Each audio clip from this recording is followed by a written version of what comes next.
between corpses. You got my sympathy, Nussbaum, all right? But I'm trying to conduct an investigation here. Oh, sure. That's easy for you. You probably had breakfast. Would you give me a break? Break? You want a break? Try eating liverwurst when you're cutting a jumper. Nussbaum, please. Probable cause of death? No. Well, the woman was found with an electrical cord tied around her neck. Now, would it be safe to assume strangulation? I'll try to have a preliminary report for you by tomorrow morning, but I can't promise. Tomorrow? No. No. So you can get it for me by this afternoon. This afternoon? All right. I'll do what I can. Say, do you know that deli downstairs? Are their bagels any good? I wouldn't know. You know, if I put a move on, I might be able to grab some lox and cream cheese before my first slice. Bon appetit. Thanks. Did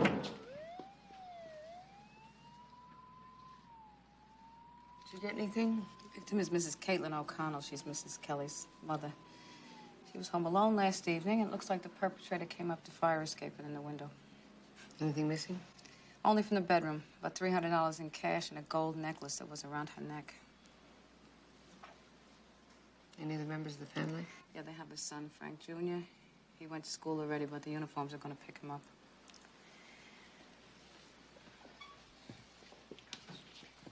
Mr. and Mrs. Kelly, I realize how difficult this has been for you, but we do have some more information that we must get from each of you. You know what it sounds like? It sounds like Newman's cat burglar. Possibly. It's a very similar M.O., Christine. It could have been someone who knew them. It could have been some other burglar. Well, it could have been Santa Claus. All I'm saying is it sounds like Newman's cat burglar. And all I'm saying is that if Newman's cat burglar committed every burglary that Newman tries to pin on him, the man could have retired years ago. You know, you're very competitive with this man. I am not. I'm simply not willing to turn over a case to some cocksure rookie who thinks he knows it all. Because you're tired and cranky, ready to go on clerical. Oh, but you don't start that again. I will stay on the streets as long as I want to. And it has nothing to do with your competition with Newman. Fine. I will wait for the forensics report. I will wait to talk to uniforms regarding their interviews with the neighbors. And when I have all of the facts, I will then make a reasoned assumption. Fine. I agree with you 100%, Christine. All I'm saying is it sounds like Newman's cat burglar. It's only 3 blocks from one of his hits. The one you're least sure he did. Everything follows his pattern, entering from a fire escape, a rear apartment, 1 floor down from the roof. The hours he works, limiting to cash and jewelry. Anybody else would have taken the TV set. It's obviously the same guy. Now, I caught the original 61. I put together the pattern. Now I should catch the homicide. Only none of the others had a homicide. There's always a first time. He probably didn't even know about the old lady. At her age, she couldn't have gone out. So when he saw her, he just panicked. What about the cold chisel? Exactly. The man always uses a cold chisel. I checked the window. The instrument used was smaller than a cold chisel. I have called forensics, and forensics report will confirm as soon as it arrives the man used a screwdriver. Maybe he lost the chisel. Well, I've got one other concern, and I'm going to have to be blunt. I've never had a situation like this before. Lacey. Yes, sir. You know, and I know that we basically have 3 days on a homicide. After that, the solve rate drops down to garbage. You sure you're up for this? I'm fine, sir. Thank you, sir. All right. Sergeant Cagney, you're second whip. It's up to you. Make whatever decision you feel is appropriate. Thank you, Lieutenant. Gentlemen, after you.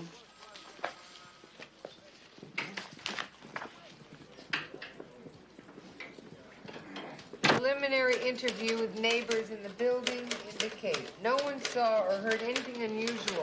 Wait a second. Where are you? Neighbors in the building. Preliminary interview with neighbors in the building indicate no one saw or heard anything unusual. The forensics report indicates a what? What does that say? Indicates a what? Burglar, B-U-R-G-L-A-R. Right. You gotta learn to read your own handwriting, Christine. The forensics report indicates a burglar who fits no pattern known to the department at this time. Christine, Meredith, please don't argue with me. This is not Newman's cat burglar. This is a different person. This I know. I was going to ask who's going to do the DD5s when I go on leave. Hi, Ty. Cagney. Yeah, I know. But who's going to interpret your handwriting? We got the ME's report. Okay. What is this? The major report of the autopsy is missing.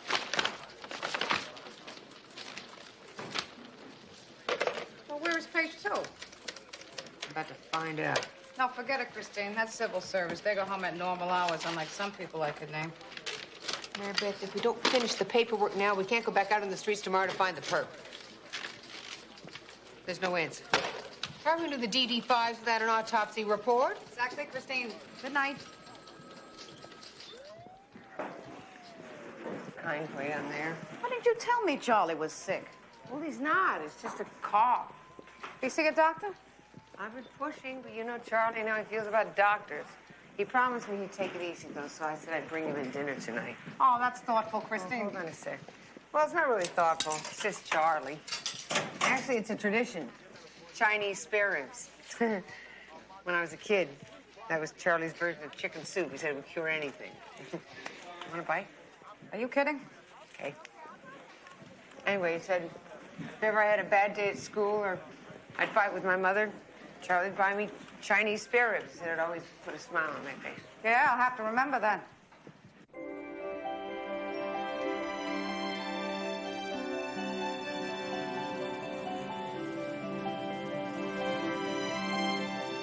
Time out. 102.79. Just listen to him giving Carter.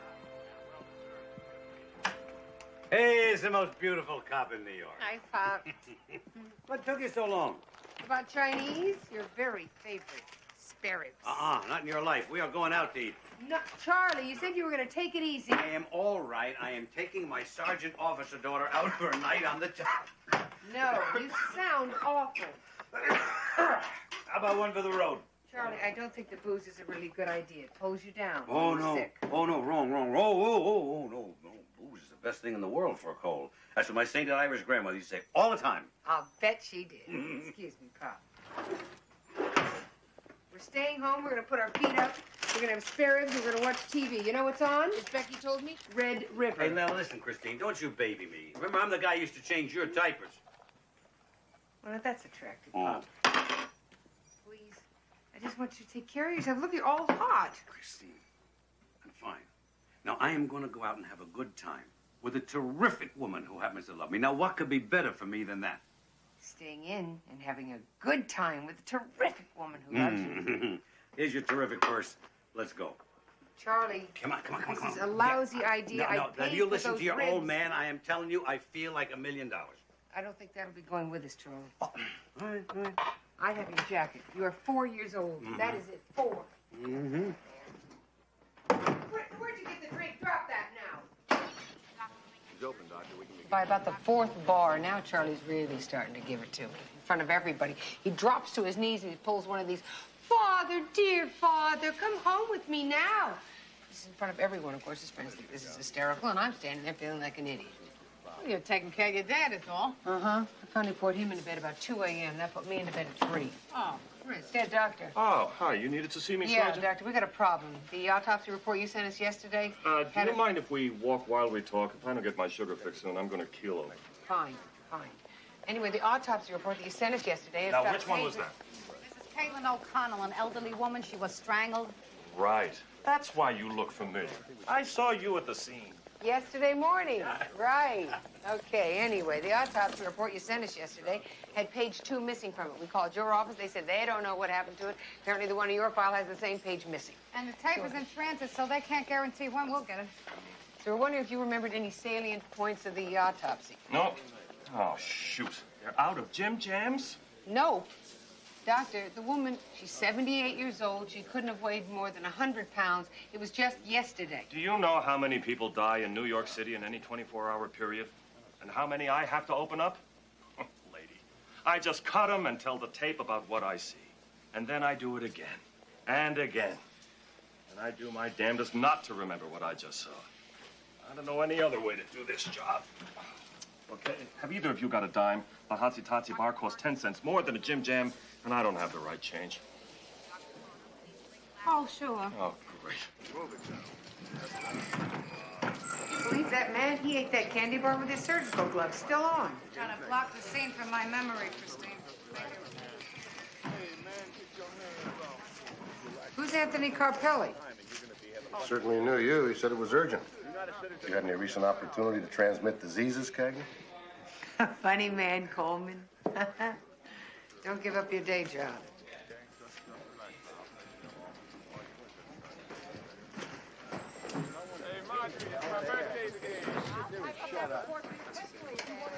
Hey, Oh, what I'm sorry, the heck I'm sorry about that. We have a date with our cat burglar and your killer out on Staten Island. You want to wish us luck? Not particularly. Well, I love you too, sweetie. Oh, excuse me, Sergeant, sweetie. He mounts off one more time. I'm gonna write him up. Don't you love it? The 126 out in Staten Island just picked up this guy for speeding last night.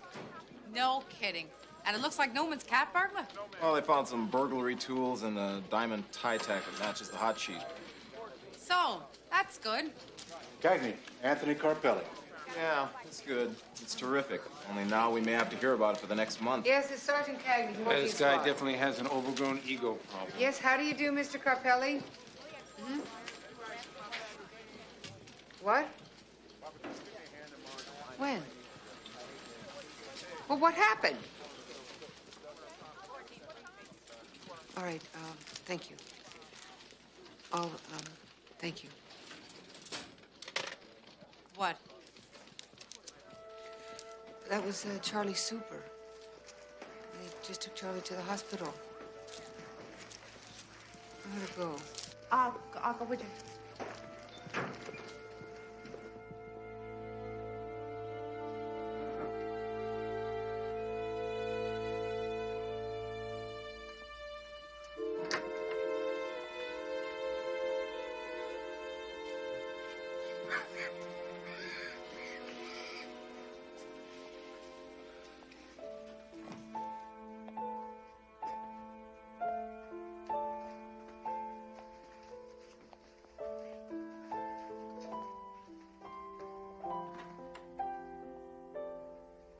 Hi,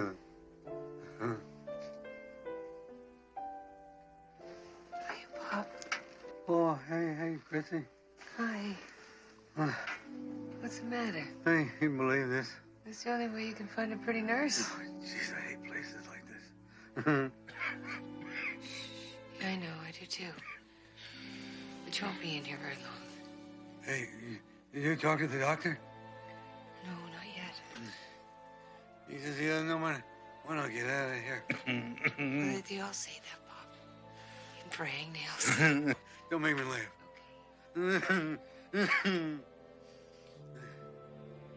Oh. He's just trying to scare you into taking better care of yourself, Pop. He's doing a hell of a job. Come on, Charlie. I know you. You're gonna be running this place in a couple of days. Giving a flag about the meals, huh? Chasing after the nurses. They're gonna throw you out. How much you want to bet? What? $20? I'll collect one to pick you up next week. Yeah.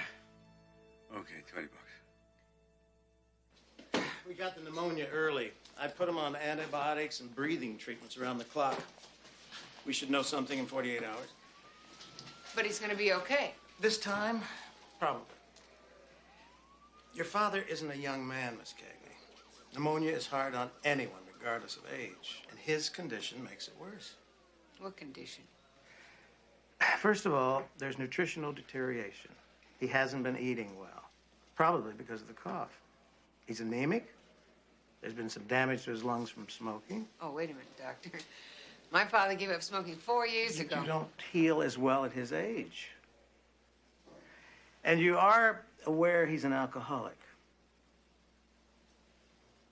I know he drinks. From what I've seen, I'd say Mr. Cagney's an alcoholic.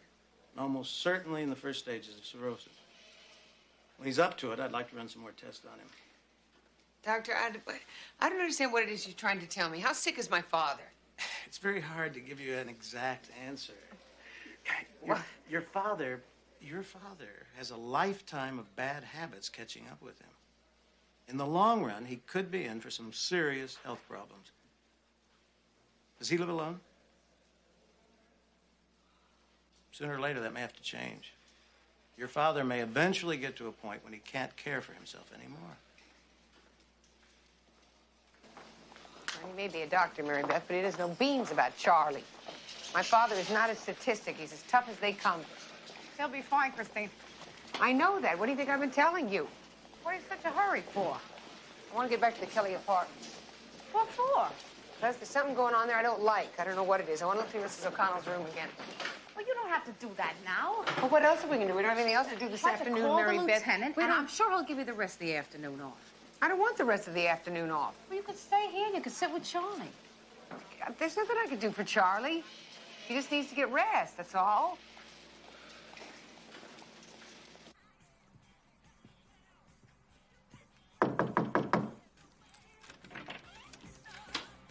Hi, I'm Sergeant Cagney. This is Detective Lacey. You were here yesterday? I remember. Oh, could we come in, please? My parents aren't here. Oh, that's okay, Frank. We just want to look around again.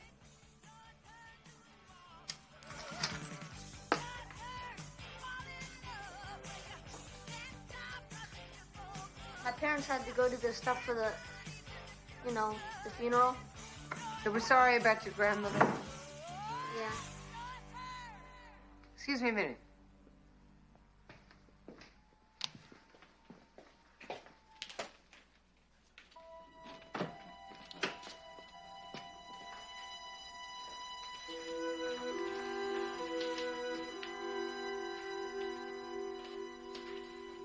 So, you okay? Yeah. I don't know. It's hard, huh? All the neighbors say your grandmother was a nice lady. Yeah.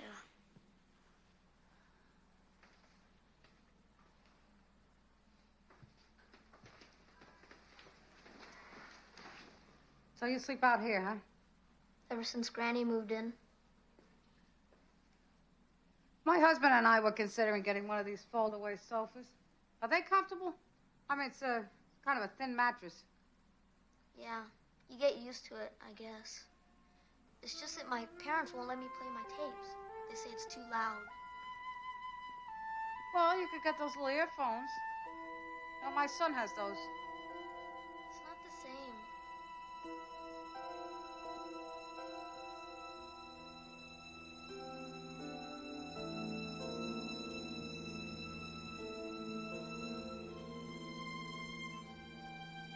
You figure it out yet? Something. Something's not right here. I just don't know what it is.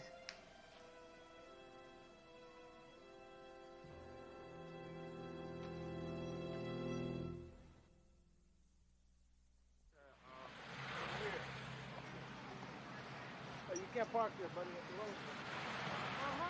We'll go. Hey. You must have had a more interesting floor than I did. The only thing I got we didn't get yesterday was a Mrs. Fileman. She's one door down from the Kellys. She said that they were always fighting. We got that yesterday from the neighbor upstairs.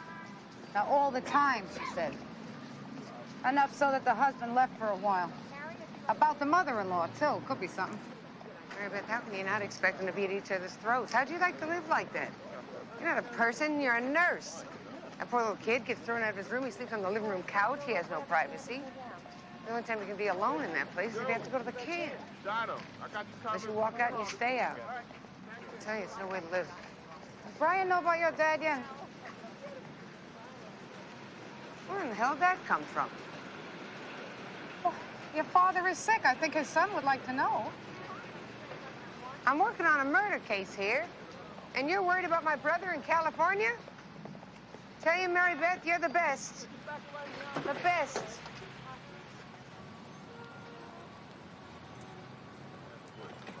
Besides, Charlie is not that sick. He's in the hospital, Christine. Yeah, well, I got a $20 bet that says he's going to be out by the end of the week. Airplane from California takes 5 hours. You can dial there in 11 digits. Fine, I will ask Charlie if he would like me to call Brian. When? When I see him. Hey, Cagney, did you hear the news? They got a full confession from that cat burglar that got picked up last night. A half an hour before your homicide came down. Congratulations, Chris. You were right about it being a separate case. All right, thanks, guys. Same guy, huh? Huh? Oh, I want to make that arrogant punk eat such crow. Oh, come on, Christine. He's just doing his job. I can't help it. It's too good to pass up. So, Newman. Sergeant Cagney, I've been looking for you. Oh, I'll bet you have. Ready to admit that I was right about the cat burglar, huh? It couldn't have happened to a better cop. Cagney, I salute you. Christine? What? You had it pegged right from the start. Every time I think I'm getting this down, it takes one of you old-timers with all your years on the JOB to come along and show me the ropes. Thank you, Sergeant.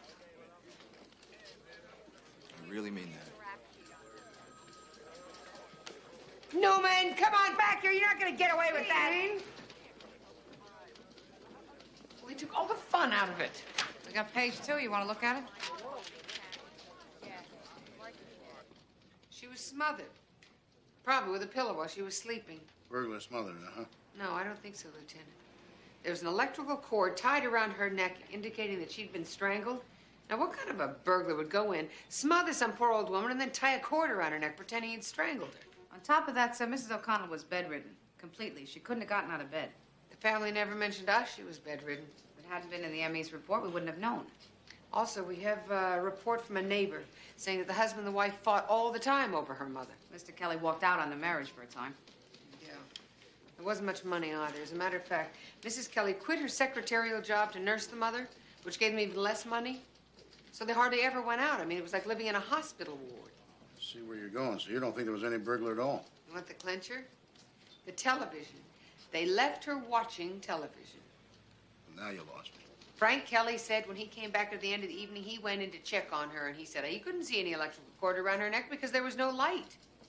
But if the television was on, there was light. And if it was off, who turned it off? Not a burglar. He would have wanted the noise. And the old woman didn't do it. She was bedridden. Remote control? No, they had a 12-year-old portable set, no remote control. So either the set was on or Frank Kelly is lying about the electrical cord. Which doesn't make sense either, since she was smothered. Or somebody else went in, not a burglar, and turned the set off. The only likely people. Now, the Kellys. Domestic violence. Yes, sir. It's someone in the family.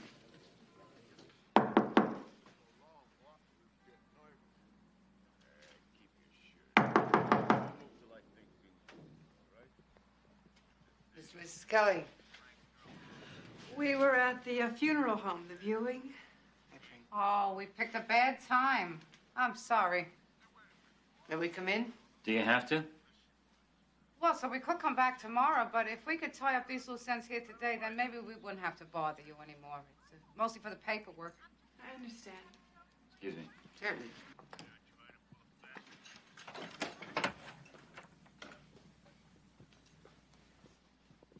Frankie, take the coats in the bedroom, okay?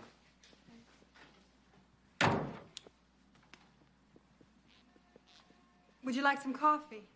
No, thank you. No, don't put yourself to any trouble. You're the one that should be taken care of now. You've been through a lot. Yeah, it's been pretty tough around here.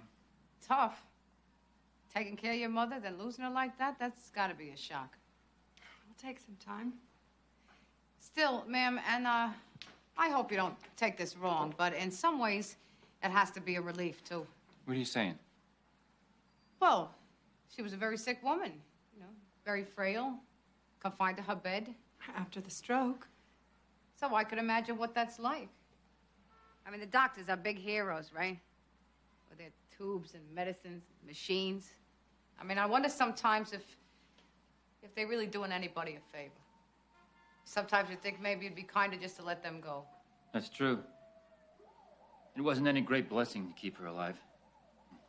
Uh-huh. Must have been quite a strain for you. I understand you and Mrs. Kelly separated for a while. That's right. Did it have anything to do with her mother-in-law living here? There was no problem. Frank and my mother got along fine. So why'd you leave? And you've got no right to butt into our personal business like this. Oh, we're sorry, Mr. Kelly, but sometimes questions like these are necessary. We separated for personal reasons, but it had nothing to do with Megan's mother. But you said it was tough. Yeah. Mr. Kelly, there is one thing that I don't understand, sir. Your mother-in-law was confined to her bed. That's right. And the burglar stole money from her pocketbook. If she never left the apartment, what was she doing with $300 in her pocketbook? And why would she wear a gold necklace in bed? My mother found it difficult to deal with her helplessness. She was always such a strong woman, always caring for everyone. It was our way of humoring her. Mr. Kelly, you told me that when you looked in on your mother-in-law, the television set was turned off. Mrs. Kelly has told my partner here that the television set was left on, so Mrs. O'Connell would have something to look at while you were all gone. So who turned the television back off again? Frankie, I told you not to play that music. Why are you asking us all this? Maybe I was mistaken.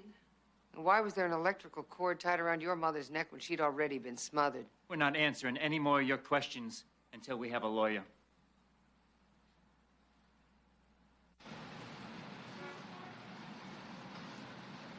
I'm telling you, the man murdered his wife's mother, and she's not willing to admit it. Now, either she's trying to protect him for some reason, or she's afraid. I don't know. Yeah, but that's a hunch, Cagney.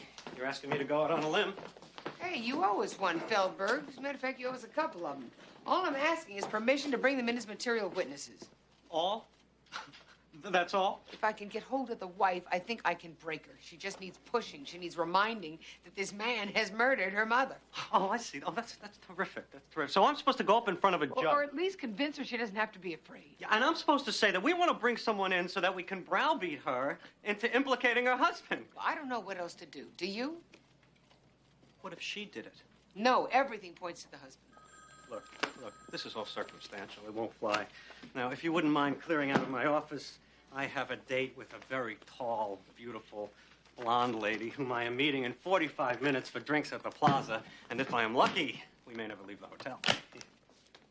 Feldberg, that's wonderful, really. And I do know that a successful seduction is probably an historic occasion in your life. Mr. Feldberg, However, this is not a fishing expedition. My partner has a pretty good idea here. Oh, well, good for her. An historic occasion in her life.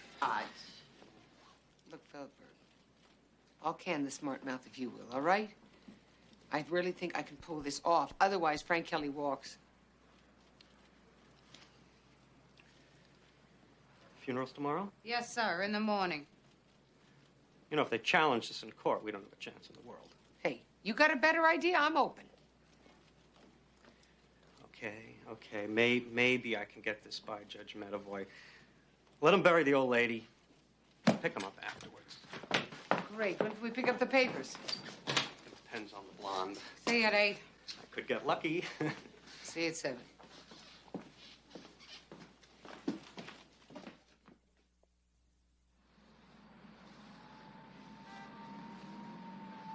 This kind of performance reflects well on the whole squad. Tying those burglaries into the guy that the 126 got out in Staten Island, that was a good piece of solid investigative work. And even though they're getting the collar, it's something I'm not going to forget. Thank you, boss, but it really wasn't all that special. Come on now, no need to be modest. Thanks, Lieutenant. Actually, there were one or two tricky moments, because this guy kept claiming some other dude sold him the tie tax. Got any antacids? In the false bottom of the box, and Teresa got I'm going to be sick. and all the marks in the windowsills. I'll let it go, Christine. He did good work. He deserves some credit. What are you doing? I'm going home. We got some other angles we haven't worked on yet, Mary Beth. We haven't done the theater with the Christine, we Kellys. got off shift 17 minutes ago. Yeah, Now, but I know this is hard for you to believe, but it's been a very long day, and I do have another life. It's called a family. I got one husband, 2 children, another one on the way. And as I remember, you also have a family. He happens to be in the hospital. Leave it go for tonight, okay? Mary Beth. It'll all still be here in the morning, Christine, and I don't want to discuss it. Good night. Say hi to Charlie for me.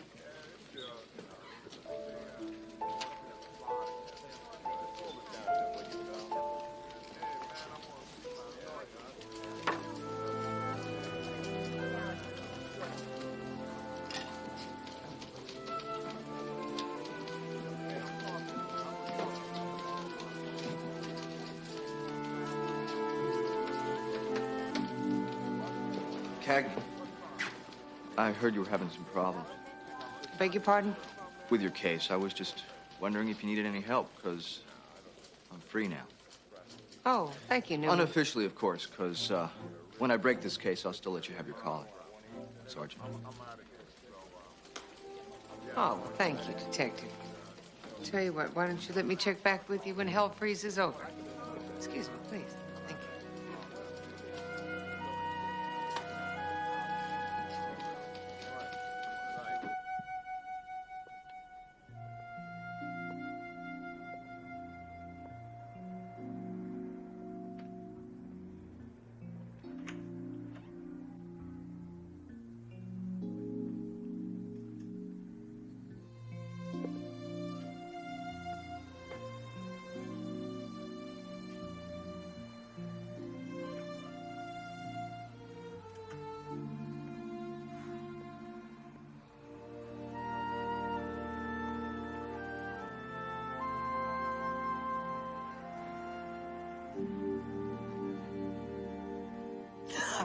Oh, I'm sorry.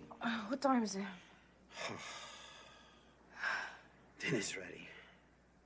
Oh. Sorry, baby. You want to go back to sleep? No. I was only resting my eyes. That looks good.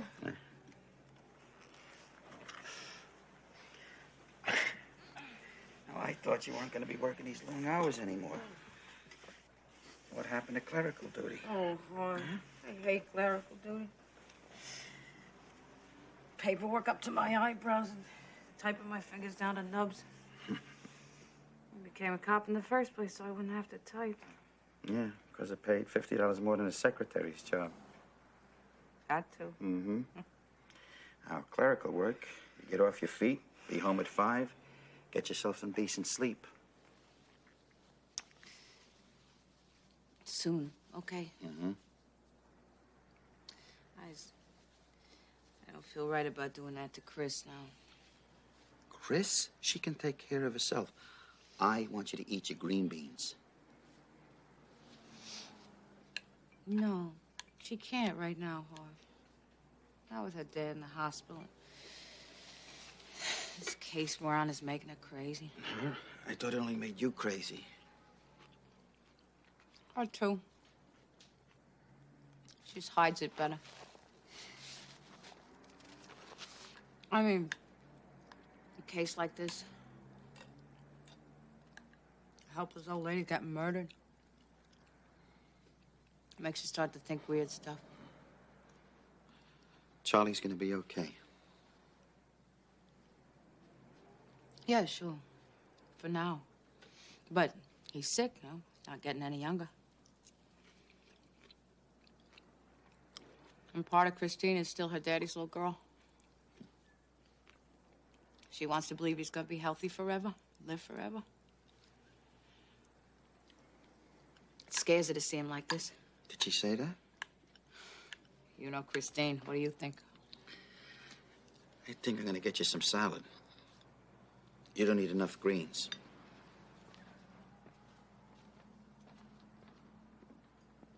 I hate green food.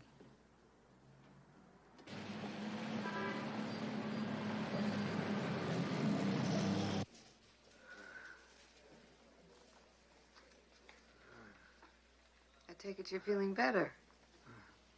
Huh? Feeling better? I came from Newman. He came by to see me this afternoon. Thought it might cheer me up. Detective Newman? Yeah. Tommy Lafferty brought him down to Flannery's a while back. We played a couple of rounds of pool. Hey, that Newman's a sharp kid. He thinks so. Yeah. Oh. Hey, I hear you got a tough homicide on your hands.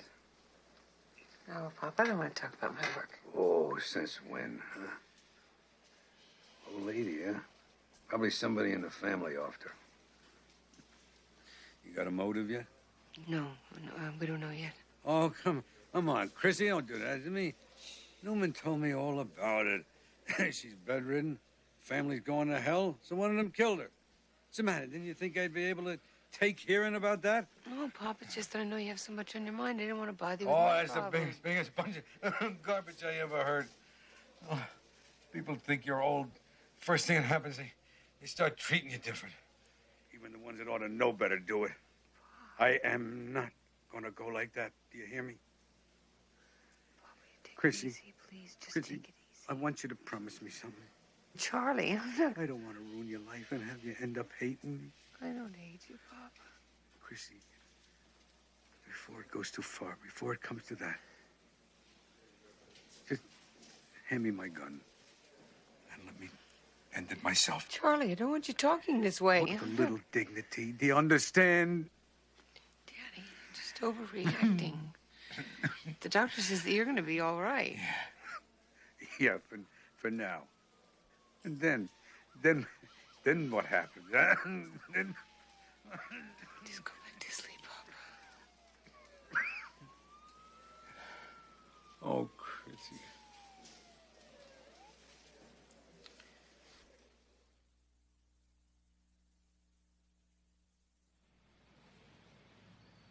We are confident with all who have died in Christ, she will be raised to life on the last day and live with Christ forever. We thank you for all the blessings you gave her in this life, to show your fatherly care for all of us and the fellowship which is ours with the saints in Jesus Christ. Lord, hear our prayer. Welcome our sister to paradise and help us to comfort each other with the assurance of our faith until we all meet in Christ to be with you and with our sister forever. We ask this through Christ our Lord. Amen. In the name of the Father, and of the Son, and of the Holy Spirit.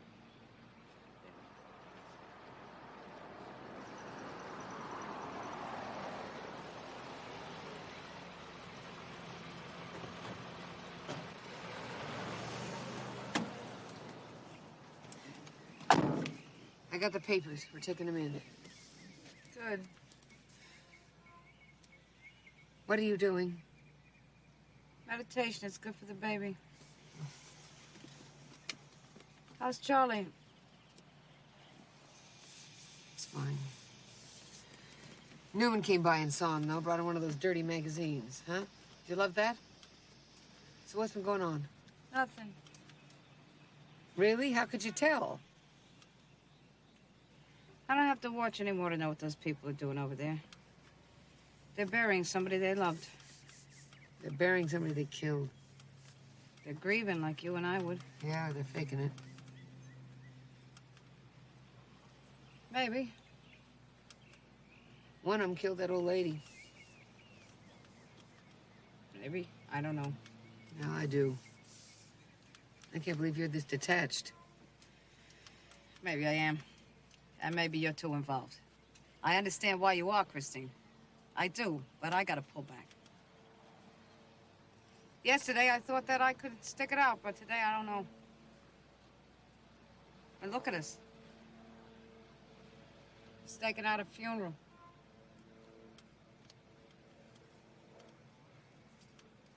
My clients have refused to answer your questions. Because it would incriminate them? No, because the Constitution says they can. They don't need any more reason than that. So I believe the next step is for you to release them. On a material witness warrant, we can hold the Kellys for as long as we want to. For as long as the judge allows, which will be about 10 seconds. You are hounding these unfortunate people who have lost a loved mother on the basis of nothing more than circumstantial evidence because you are either too lazy or too incompetent to find the real... You are out of line, I sir. believe this might be of interest to a number of reporters I know. Hold on just 1 minute. We think Mr. Kelly murdered his mother-in-law and intimidated his wife into silence. No. Sergeant Cagney, this is unconstitutional. I'm merely trying to let the woman know that we are offering her protection. You cannot talk to my client. I'm talking to you. He killed her mother. And I'm trying to find out why she's protecting him. He didn't. Mrs. Kelly? He didn't do it. There were fights.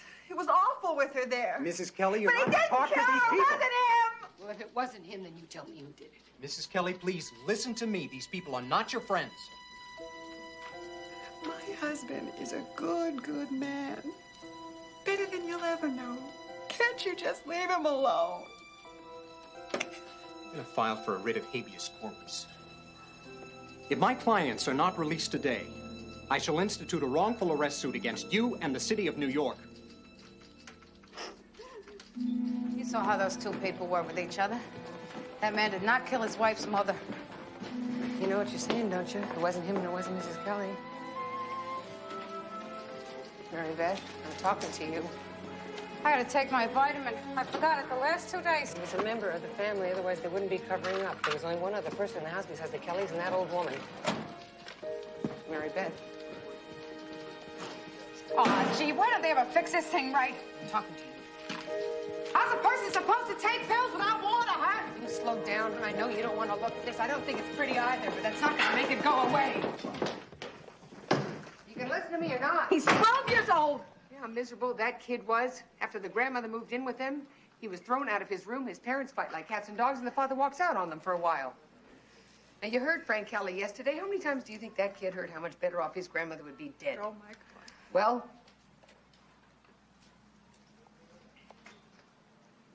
that kid never went to the movies, Mary Beth.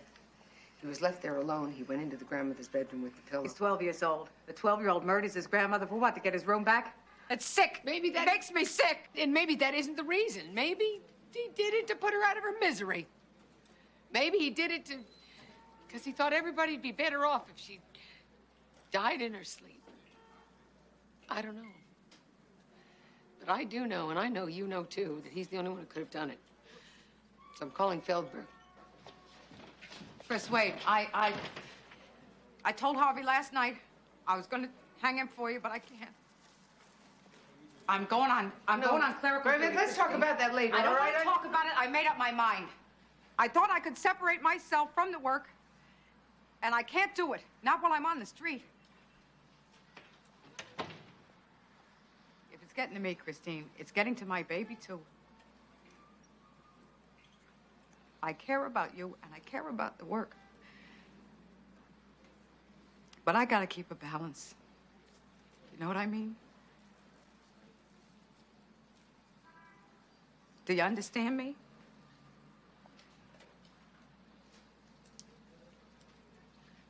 Chris. Yeah, I understand.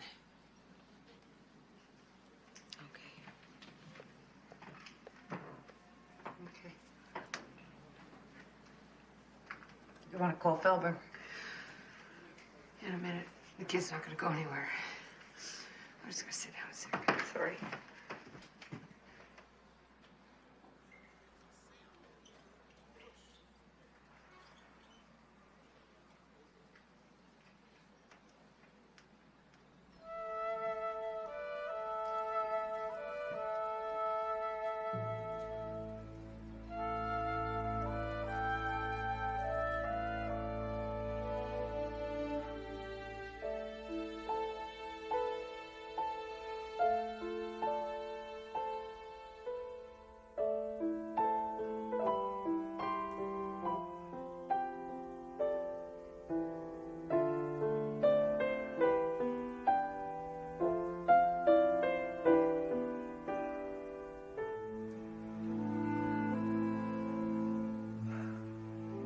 Let you down, Charlie. I promise.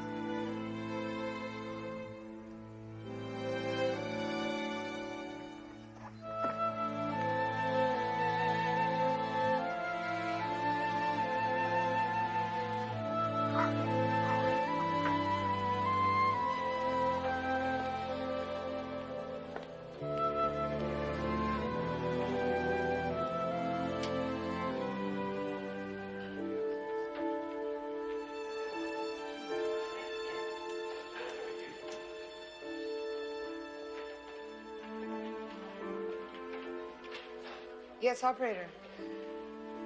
I'd like to place a person-to-person... Just refinished. Pick up your feet. Excuse me. My bum knee. They did the best they could at the free clinic. So, Mrs. Prentice, you arrived home at approximately 8:10 this morning, and you discovered you had been robbed and that the alarm system had been cut. Where were you all weekend? Toronto. My husband, Winston, had some lengthy negotiations. Perhaps you've heard of him. He's rather important on Wall Street. Winston Prentice. Oh. Did I see a magazine article? Time magazine, the cover. Oh, no, not here, Catherine. The morning room. I'm afraid I haven't breakfasted yet. If you'll excuse me. Servants are such a problem. Christine! Christine. Christine. Solomon. Take a deep breath. Jupiter is aligned with Mars. Gas is pushing $1 a gallon. Elvis is dead. Christine, it's the dawn of a new age. Let me guess. Pornographic astrology or nude tours of Graceland? Once, in every life, a love appears so pure, so perfect. The cosmos heaves a collective sigh and asks, what about a wedding ring? Maybe I better go before we hit a total eclipse. Mary Beth! Christine, I've met someone else. It's real, not just a physical thing like us. I'm crushed. You'll always be a part of my life, Christine. Every time I drive the Rambler over the Verrazano Narrows, I think of you, what might have been, and my feet sweat. Ever tried talcum powder? Who is the lucky woman? Sergeant Doris Creighton, a.k.a. Bop Till You Drop Doris. He is out of his league. She's going to salt, pepper, and eat him alive. Yes, Lee, the Prentices are lucky they didn't lose more. Did you notice the superior quality of that Matisse? Up to impressionism already, eh? It's better she doesn't know the chances of ever recovering her heirlooms. So we'll run the description through a couple of pawn shops, phone some fences, run the MO and see what looks good for this kind of job. Chris, it's 3 days since Hawk Jr. got home. I haven't seen him for 15 minutes. So tonight I'm making a super special dinner. Maybe you could find a moment to spend with his boring old mother. He sounded great when he called me. Oh, he called you? You know how he feels about blondes. Come on.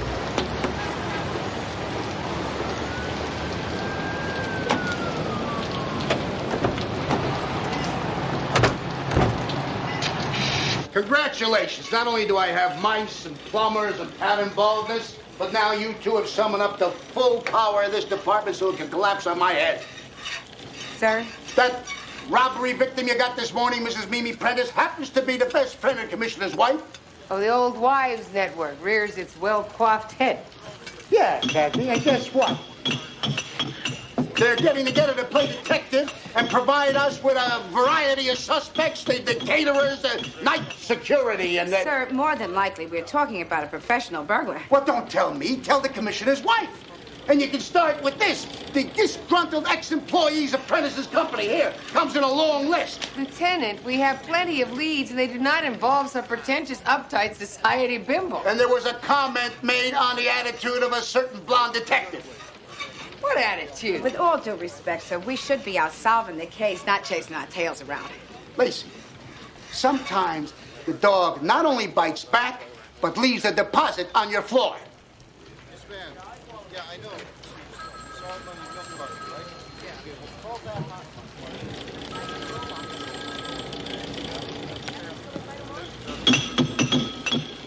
I can hear them now, Mary Beth, huddled around their Chippendale.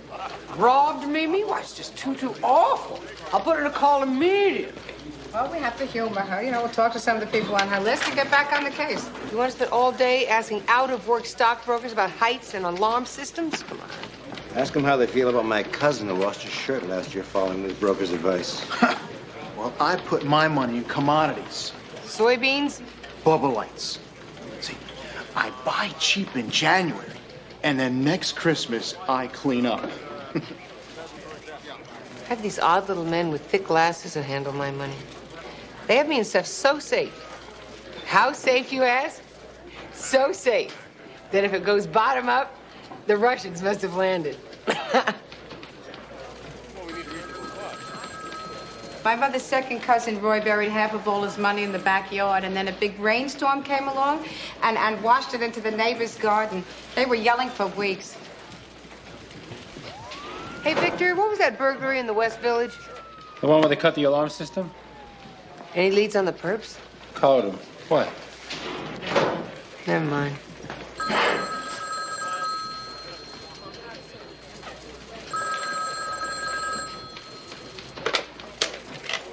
$14. Oh, Amatucci. No, this is Detective Lacey. Yes, she's right. Oh, no, there she goes. Gee, she was, well, she was here, but something came up suddenly. Yes, I will tell her. Thank you. Was he mad? All he said was she's standing right there, isn't she?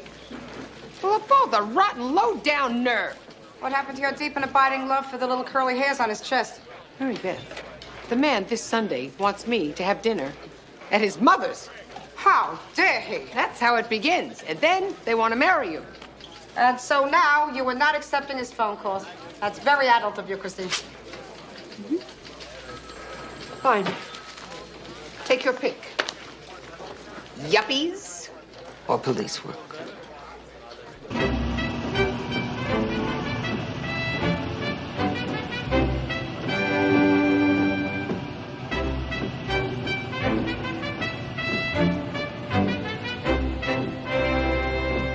Read the word and heed the word. The body is the temple of the Spirit. Read the word and heed the word. The body is the temple of the Spirit. You just read the word and heed the word. The body is the temple of the Spirit. Read.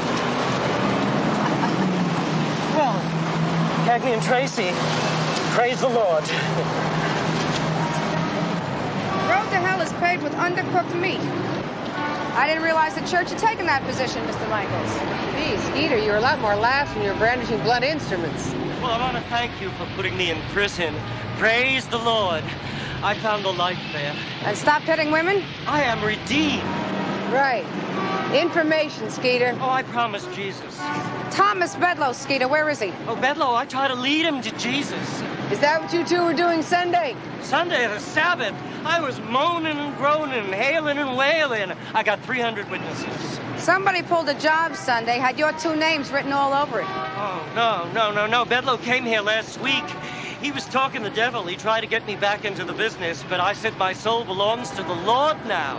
Praise be.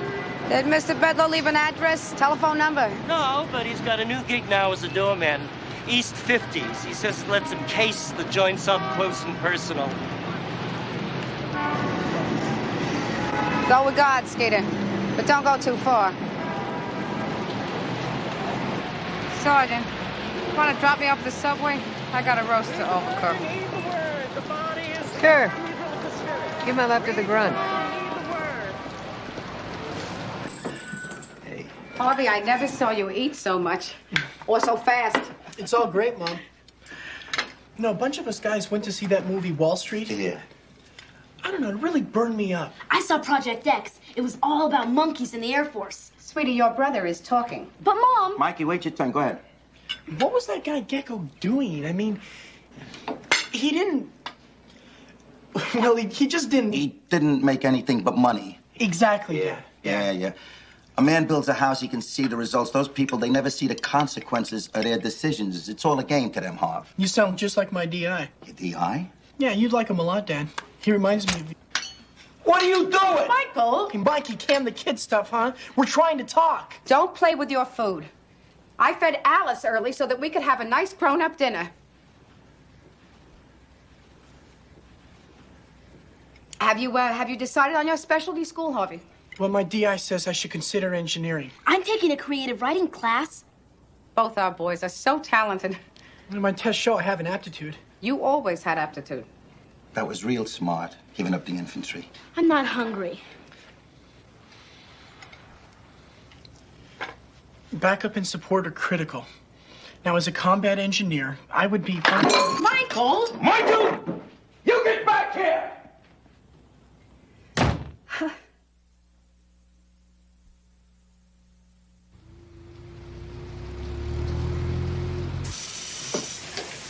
Whose is this? Robert Redford's. You leave any toothpaste? I let him use mine. See? I don't trust anything that's blue and you can see through. I'll brush at the shop. Progress is not for everyone. So, you sure you can't be a little late, Sarge? I've been more than a little late. So, are you or are you not coming to my mom's house Sunday night dinner, meet my sisters and their idiot husbands? Nick, I can't. Did I tell you that the Pope gave my mom a medal for her rigatoni? I saw the picture in the Post. I know. You think we're one of those families that screams and hollers from antipasta to cannoli, That is right? ridiculous. Don't No. knock it till you tried it. I can't. The Bronx smells great in the springtime. Would you stop? I have tickets to the Degas exhibit at the Met on Sunday. Degas, that's fair enough. I'll go along with you to that and we'll head uptown afterwards. Oh, I'm going with a friend. I see. It's Mary Beth, Nick. She wanted us to go together, and she'd be disappointed. I don't want to disappoint her. You understand that? Oh, yeah, Mary Beth, your partner. Right, absolutely.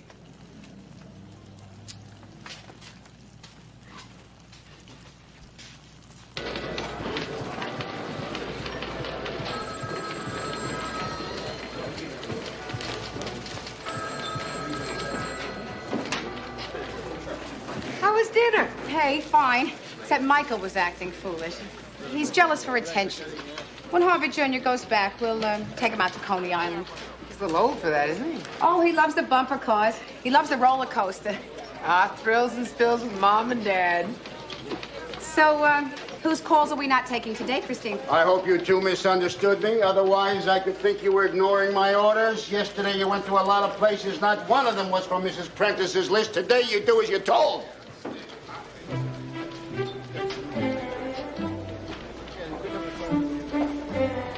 You take A through M.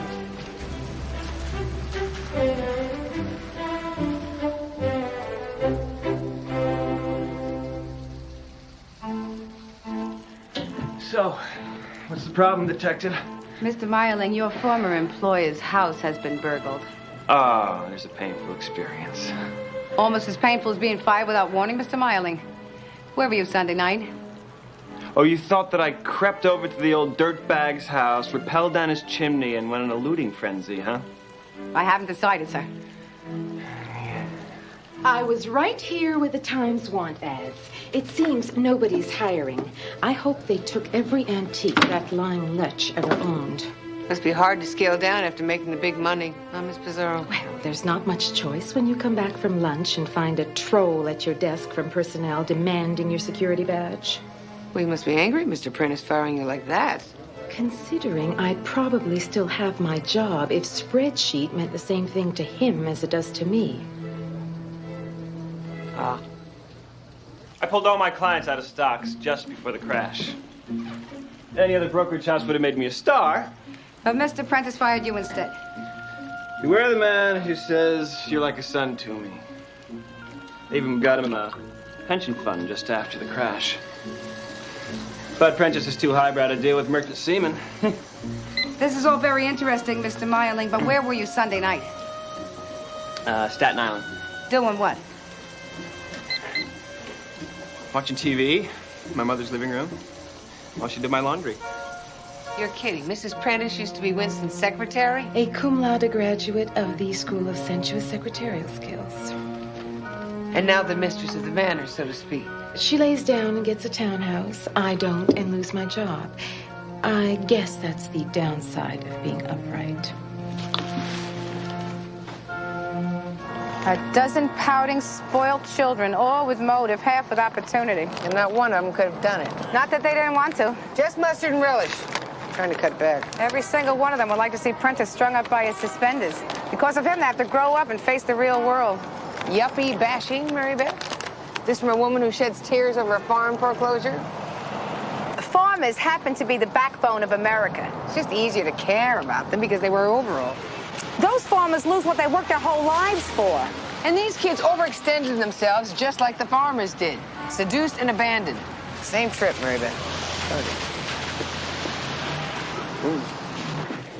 So what is this? Birds of a trust fund flock together? 20,000 people lost their jobs in 1 month, and everybody says it's their fault.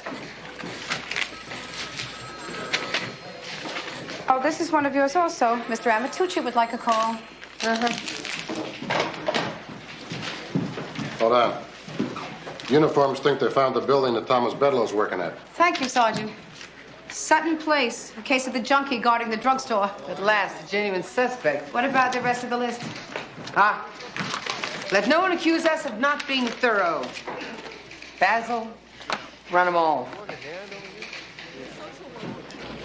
So we'll see who owes for parking tickets and who's done time for littering.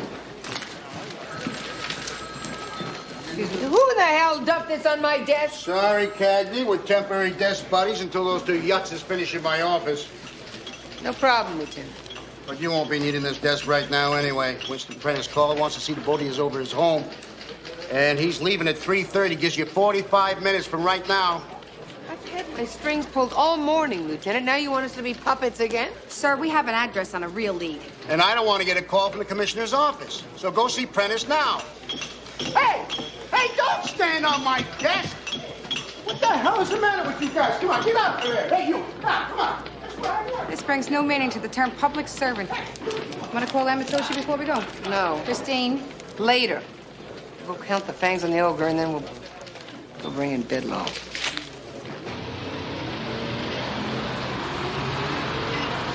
Well, I was off trading shots in the investment trenches.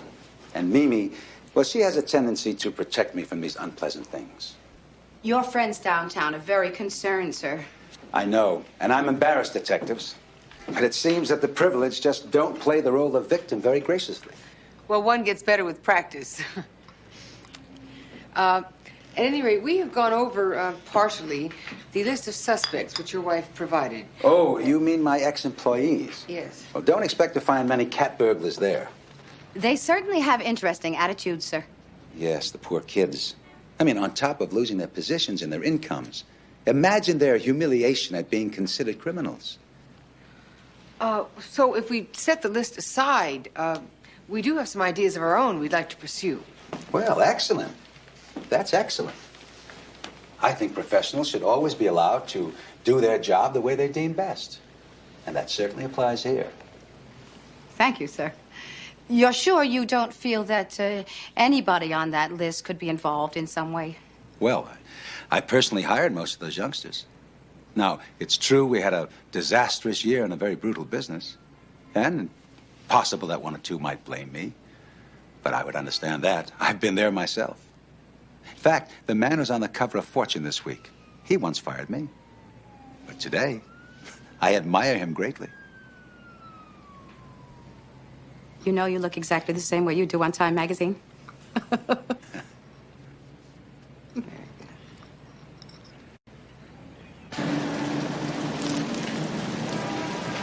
This is not parallel parking, Christine. This is magic. Well, thanks, Mary Beth. Huh? Ha. Well, the ogre didn't have fangs, see?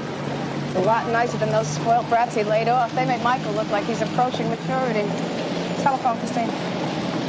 You're right, Mary Beth. I don't want to talk to him. There is something you should know, however. I'm listening. I told Nick that you and I are going to the Degas exhibit Sunday at the Met. This Sunday? Yeah. Oh, it sounds wonderful, but I'm afraid I can't, Christine. No, I didn't think you could, Mary Beth. Unless, of course, Nick calls, in which case you are. I see. You lied to him. I was trapped in my own bathroom. It was either lie or die. You know how a watch pot never boils? Christine, with a lie, you could watch it or not watch it or sit it on the back of the stove or hide it in the closet behind the Christmas decorations. In the end, it will blow up in your face. That's very comforting. Thank you. Excuse me. Ladies? Yes, could you tell me what time does Mr. Bedlow come on? Better question is, where is he? I'm the building manager, and I've had to wear this monkey suit since he didn't show up Monday. Maybe he quit on this job and went to visit relatives in Cleveland. He'll do anything to keep your shoes clean.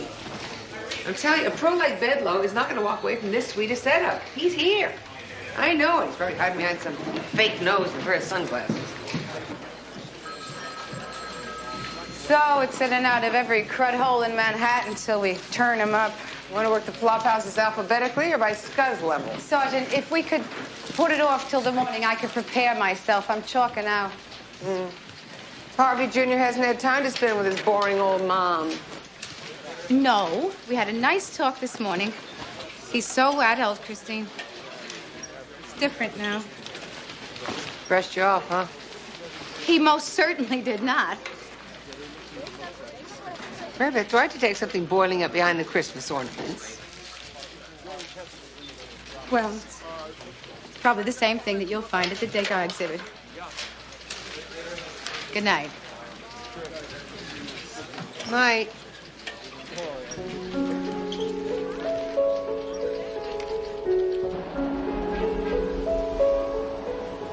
So if I'm as nuts about this guy as I think I am, then I'm no longer running things. At least in my last relationship, even if the guy surprised me, you know, I was in control. I handled him. But this one, I don't know. I know I am in a program of rigorous honesty, but the truth is I've gotten caught in a very big, complicated schoolgirl lie. And the whole thing started out as just a little fib, you know, and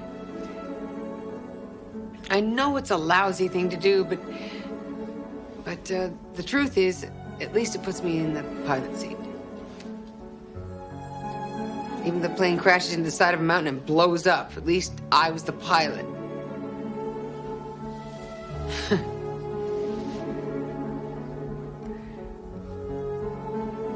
This is a wonderful thing that's happened in my life.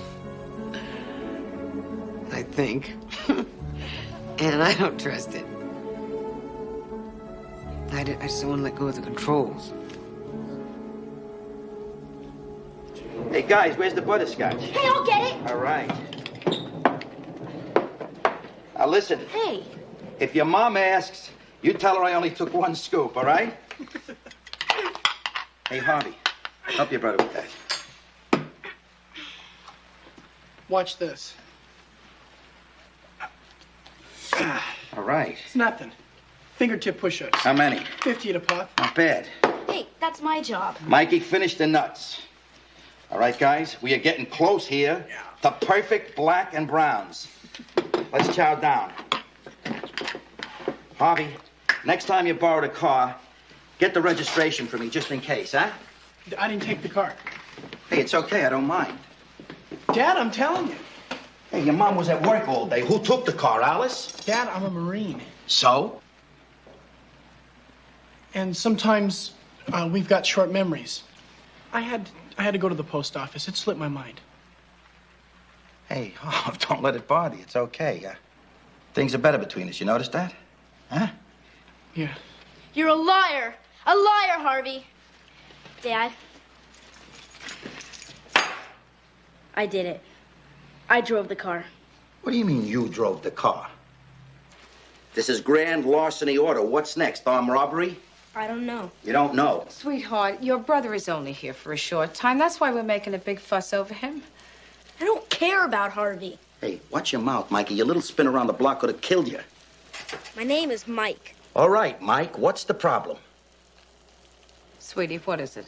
Mike, okay? Mike, okay. What? I'm sick of being treated like a kid. Fine. You want things to change around here? Why don't you grow up? It's not my fault I'm short. Is that what this is about, honey, Mike? Look at the wizard.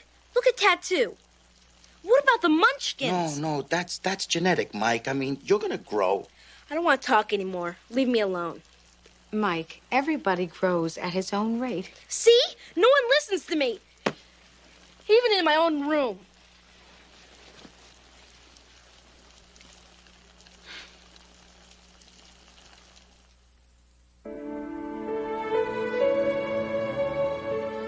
He's a teenager. I didn't even notice. Whatever happened to being a kid? You're right, Harvey. We have to give him more responsibility. I mean, you're the one who's always saying I should listen to him. He has his own opinion. No. That's all we need around here is another opinion. I had a lot of responsibilities when I was his age. You know, I did the shopping and most of the cooking, all of the ironing. That's exactly my point. You never even got a chance to be a kid. I mean, I look at Harvey Jr. 4 months of being treated like an adult. Bingo, he acts like one. I bet Mikey's only 13 years old. And all the TV and the music and the movies, there's more stuff banging around in his head than we had when we were 20. And that doesn't mean he can handle it. You can't turn back the clock, Harvey. Maybe not. But you can set the alarm for 6.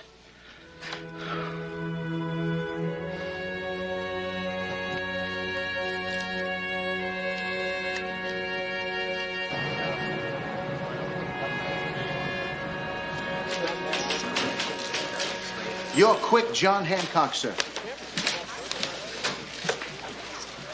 You're a Spence sheet, huh? Always a very interesting challenge. Let me see. 4 Penn Plaza. Huh? Madison Square Garden, correct? And March the 5th, there was the Knicks versus the Lakers. Scarf night, I believe. Yeah, this is Sergeant Cagney's desk. This is a very important source, sir. Okay. Yeah, read that. A very important source, huh? You mean the blonde stoolie with the huge...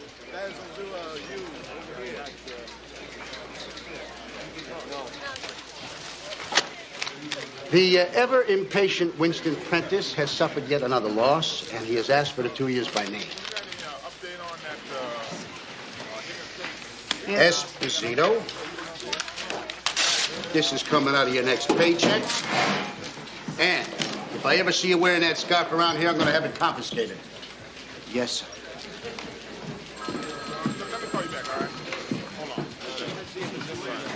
Your car was stolen, Mr. Prentice? My corniche was stolen. Is that a make or a model, sir? That's a convertible Rolls Royce. Custom built. Beefeater red with a beautiful hand-rubbed lacquer finish. Italian leather interior and Berber carpets. Oh, and on the trim and the dash, they use cherry wood. It's the only one with cherry wood.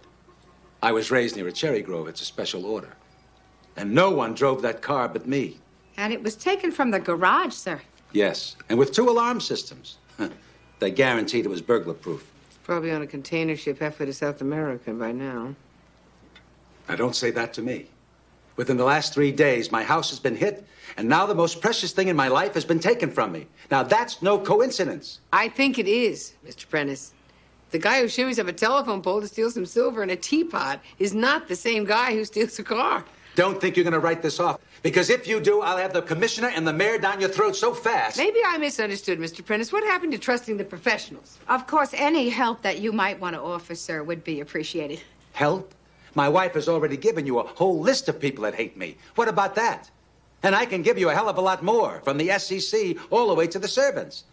Why, there's more people out there who hate me than you can stuff into Connecticut. Mr. Prentice, you yourself said yesterday that that list was not a fruitful approach. Listen, my baby has been taken from me, understand?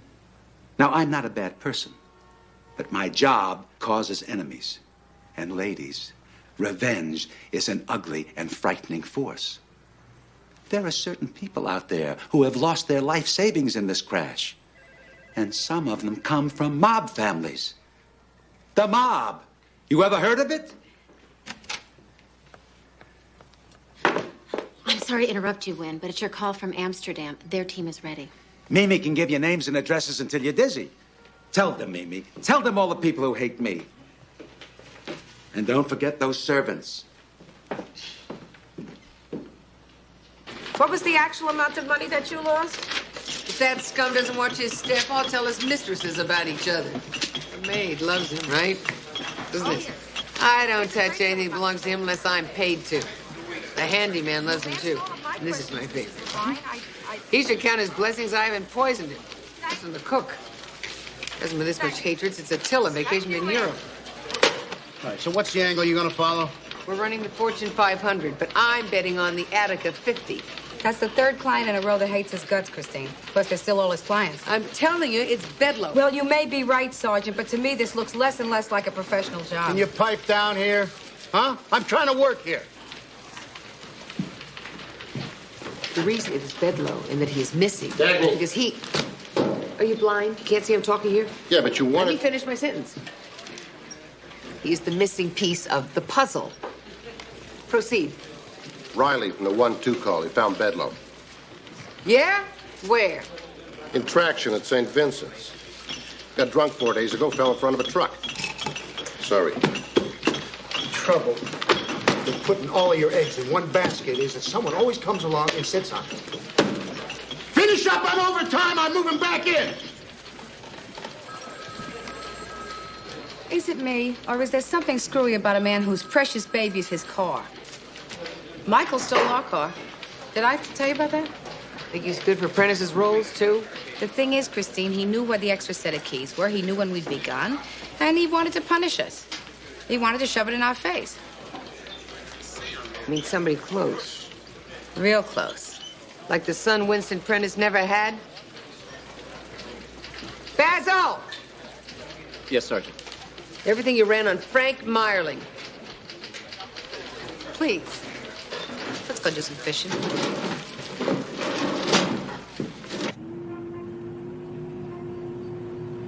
So, you finally found out the truth about Winston Prentice. Mistresses, and enemies, backroom deals. He's quite a piece of work, huh? Yeah, it's hard to believe. He seemed like such a courtly gentleman. We went barging in there, and he was in the middle of some big deal. Oh, a deal, huh? Yes, some pension fund. Detective, I don't think... Which pension fund? Oh, you got me. Oh, wait a second. Was he talking to Amsterdam? Detective! That's my deal, that thief. Your deal? I spent 6 months bringing them to the table, and then Prentice backs off. You see, a deal like that, he would have had to make me a partner, that dirtbag. You know, I wouldn't worry if I were you. You're going to be hired again. I mean, a guy who managed to get bonded at your young age? Come on, you must have many job skills. You're not just another pretty face, are you? You do your homework, too. And you did have that job when you were 18, installing security systems. Oh. My, wow. What a discovery. You really got me now. When do we play good cop, bad cop with a bare light bulb? You sure there's nothing you've forgotten to tell us? I admit I look good for the part. I mean, I've got the means, I've got the motive, I've got the talent. You just haven't gotten any proof. When you do, I want you to save yourself some time and call my lawyers first.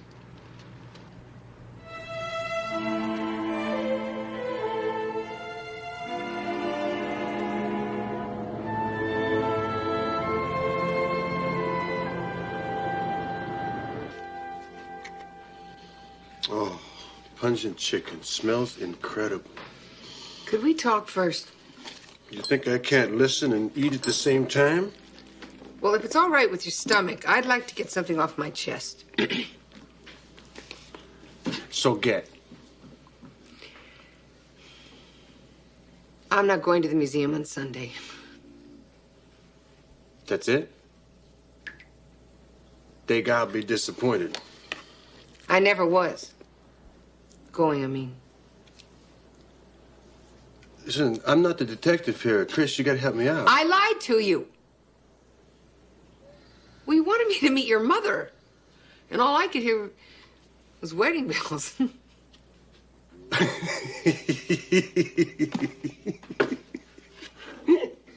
What? What? It's my folks' house. It's not a church. I didn't say it made any sense. Listen, kiddo. I like eating with you and talking with you and sleeping with you. 3 out of 3 is a good score. Doesn't mean I want to marry you. You don't? You proposing? No. Good. Because a woman gets into my apartment, she starts folding my shirt, stocking my fridge with cottage cheese. But I really like you. And that scares me.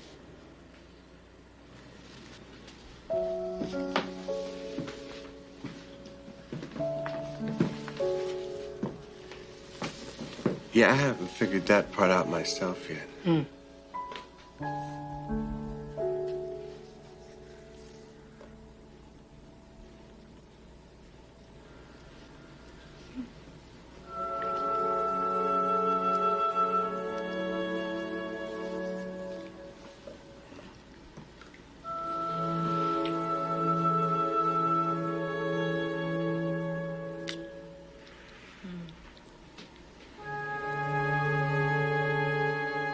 We could eat now.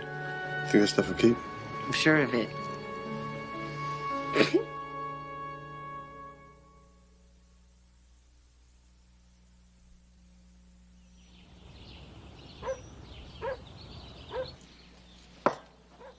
The sergeant said there could be an opening in heavy equipment. You know, cranes, bulldozers.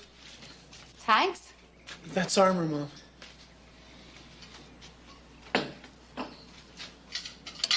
The pancakes were real good, Mom. Just the way I like them. Oh, gee, Harvey, look at the time. You're going to be late. Mike! Hurry up, you missed saying goodbye. No, it's okay. I still have time. Sweetie, you got to be on the plane in 2 hours and 7 minutes. I can make it, Mom. Sure you can. Listen to me. Still talking like your mother. You are. But you're all grown up, Harvey. I mean, you made choices. You're doing something that's important to you. Mom. No. You could be true to that, my son. You have your own heart. You have your own ideas. Well, I guess that makes me Lacey. Stubborn and thick as a stick. Mikey's gonna be late for school. Mikey! Harvey, we better get a move on. Dad, I'd rather say goodbye here if it's all right. I mean, I could take the subway. You want to go alone? If I made it through basic, I think I can make it to the airport. I don't want breakfast, Mom. Bye, Harvey. Yeah, bye. Mikey, Harvey doesn't want us to go with him to the airport. He thinks his mother's gonna cry all over his jacket, but maybe somebody should go along, huh? Yeah, we wouldn't want your brother to get on the wrong plane. Well, what about school? Hey, we'll give you a note. This is special. It's okay with you, Harvey? Yeah, sure. We'll have a hot time at the airport, huh, Mike? Yeah, we can cruise for chicks. Laugh, Oh, I'm gonna get you! You're mine!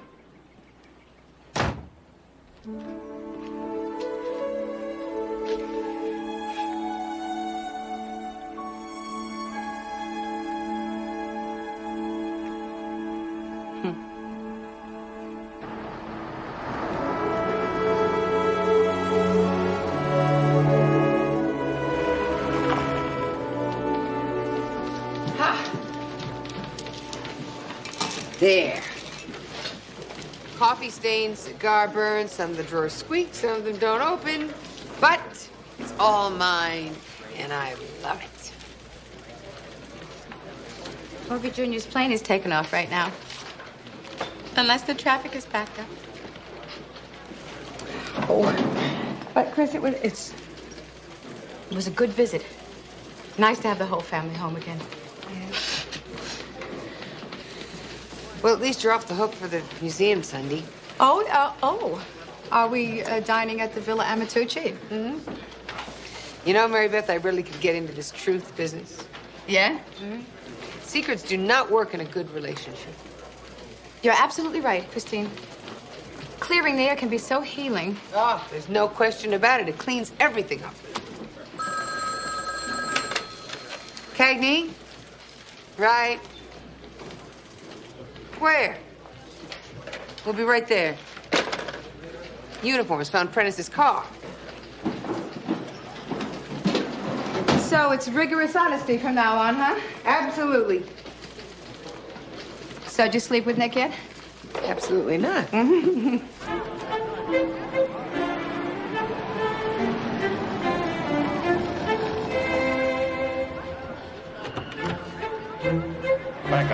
Back up. Come on. I mean you, pal. Back up. Make some room here. Back up, please. Police here. Come on, people, move along. Okay, there's nothing to see here. Move along, sir, please. There's nothing to see. All right, party's over. Thank you. Witnesses? Hey, what can I say? It's New York. Right. Wasn't too hard to ID. There aren't too many red Rolls convertibles. Not too many people for 220 grand to drop on wheels either. You kidding me? For this? Sir? That costs half again as much as my house? Looks like a red shoebox. Prentice could say goodbye to his finish. He's going to have to burn that off. Time to call Frank Meyerling's attorney. Yeah. Let's go by the bonding agency, pick up his prints. I want forensics to go over this whole thing with their fine-tooth combs, then haul it over to the 14th. Gonna ruin the front end? All in a day's work.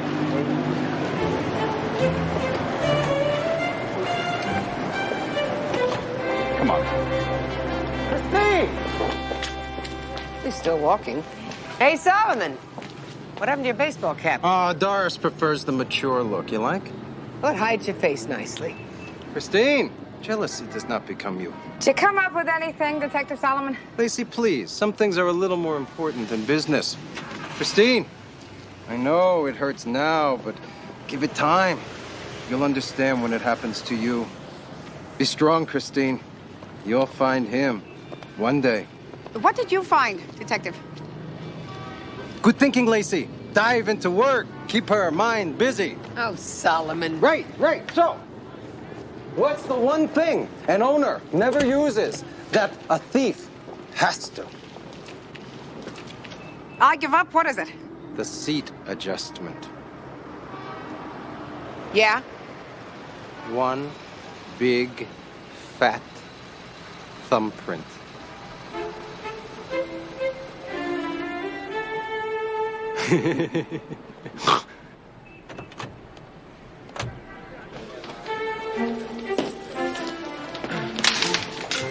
Hey, this guy is spitting on me in here. That's Henry. That means he likes you. Today I'm enjoying my job. Look, Feldberg, you get your butt down here or send somebody else. I understand you found my car. Oh. Where is it? Good afternoon, Winston. Frank, Yes, Mr. Meyerling kidnapped your baby. you did it? Well, you're a hard man to get on the phone. I don't understand. Well, I tried calling you all weekend. You were in Toronto. Doing what, I wonder? It looks like the son you never had threw a temper tantrum, burglarized your house, and destroyed your car, sir. Well, I went up there to close a deal. Oh, a deal. Was it Amsterdam? Pension fund?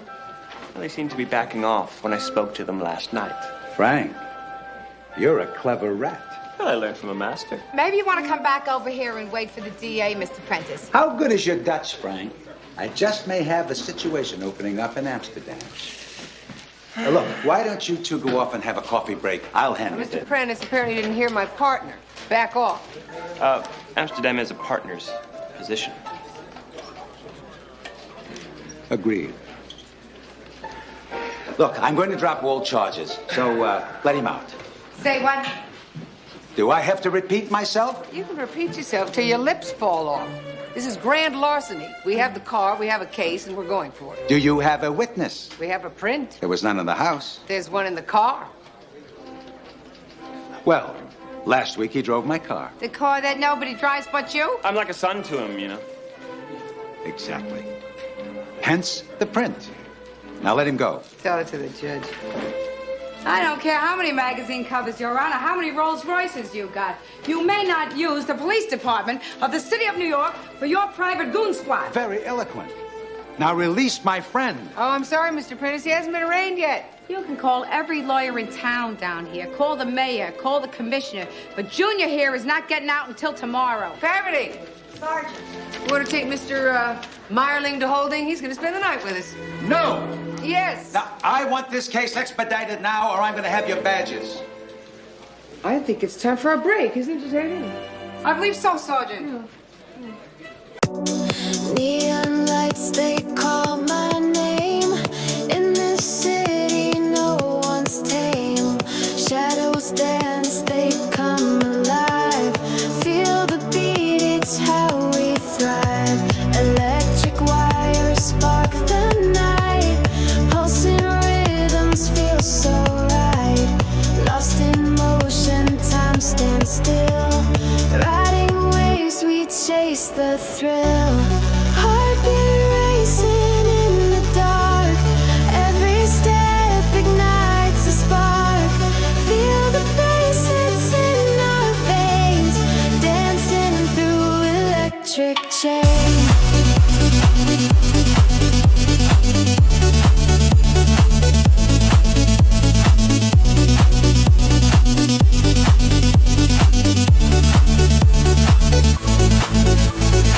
Listen, if I start drinking too much at this party and insult the investors, will you arrest me?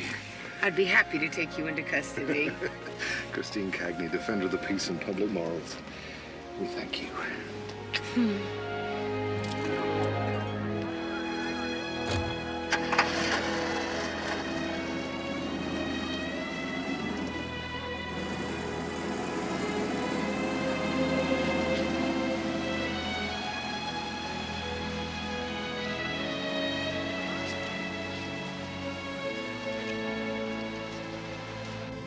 As to the good things in life. I'll drink to that. Oh, I'm glad that is over. I hate first nights. Oh, come on, you're wonderful. Oh, sweetheart.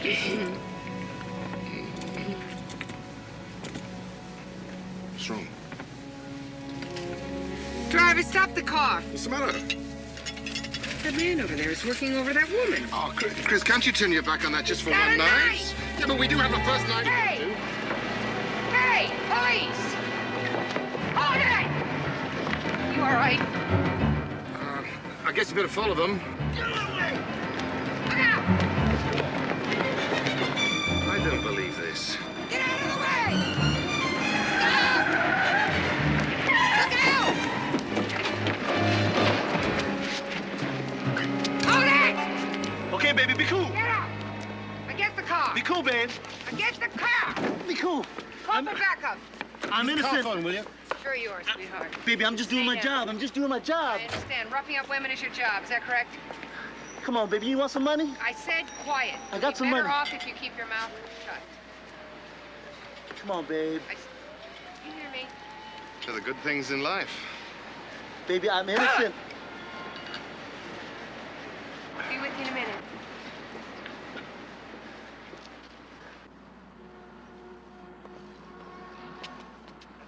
What? It's not meat. No, it isn't meat, but it gets all... So is it vegetable? Yes.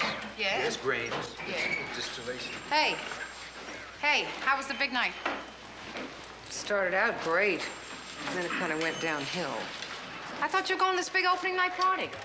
By the time we got there, the party was over. What? It was a felonious assault on 8th Avenue. I was stuck here for 2 hours booking a pimp. Oh, Chris. Josh must have been disappointed, huh? Actually, he was a pretty good sport about it until the guy threw up in his tuxedo. Oh, Christine. Sorry. Cagney. Nice outfit. Thanks. I liked it yesterday, too. What? I just left a little sleepover date, huh? Don't kiss Office Becky. I wore my yellow sweater yesterday, didn't I? Cagney Lacey, end of hen party. All right, there was a baby abandoned this morning in St. Joe's. As witnesses, go talk to them. See if you can find a line on the mother. Yes, sir.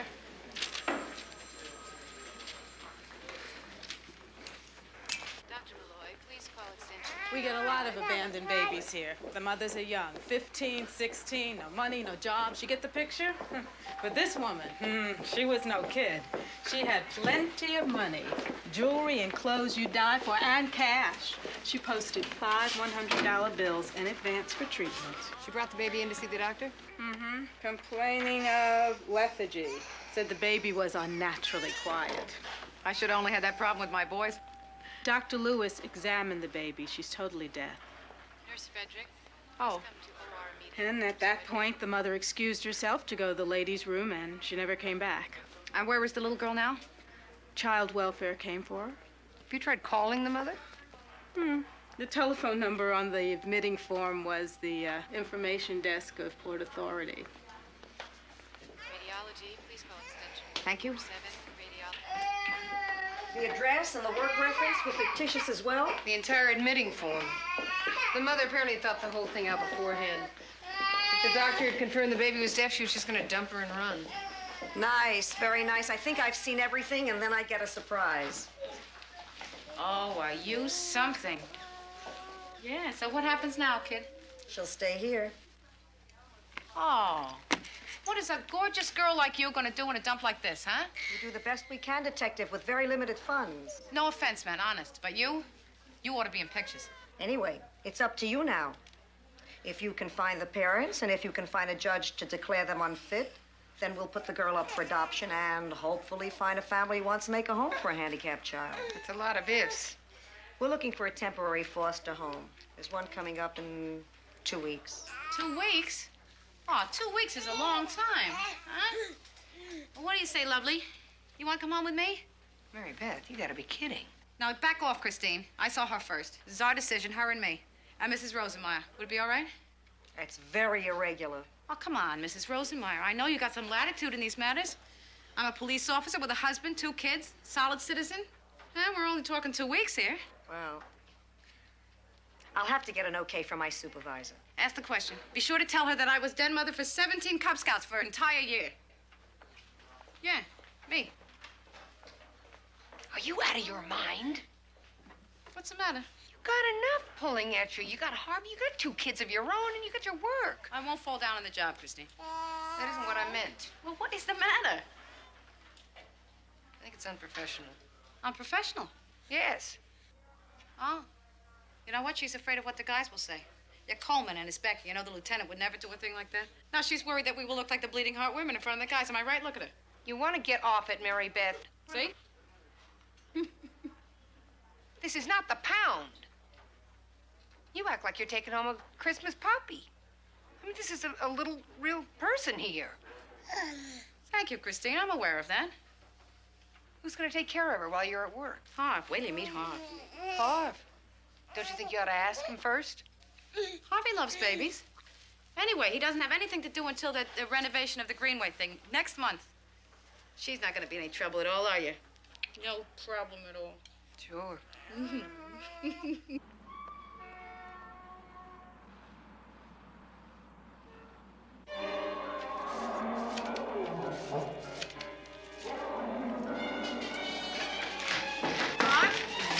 Yo! Hiya. Hiya, baby. It's me. Harv, don't What? look. I got something. Just turn around, okay? Just turn around. Okay. Okay. Hiya, men. Hi, Mom. Come over here. I got a surprise for you. In a minute, the show's almost over. What you got, an Atari? Oh, wow, she finally bought us Get one. over here. Just stand by your father.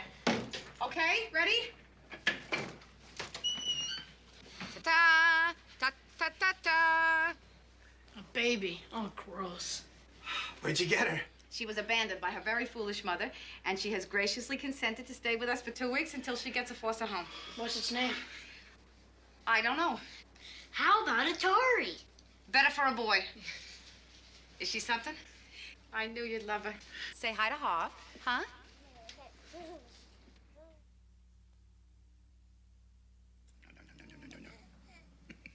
Hand her over. Come on, Harv, let me hold her. Let me hold her. Okay, bye-bye, baby. Oh.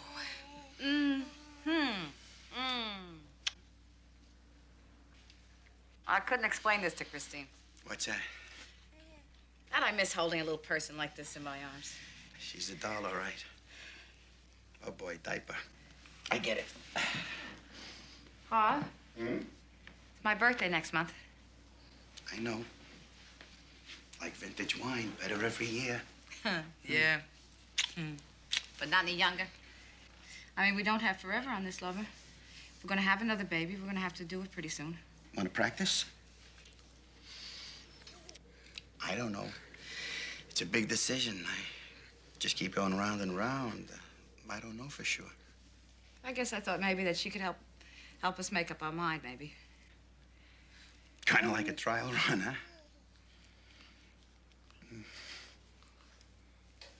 Harvey, get the diaper. Diaper.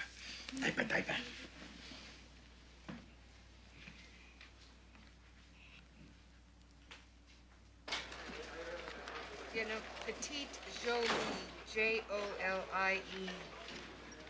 Yes, they're the manufacturers. Yeah. Okay, I'll wait.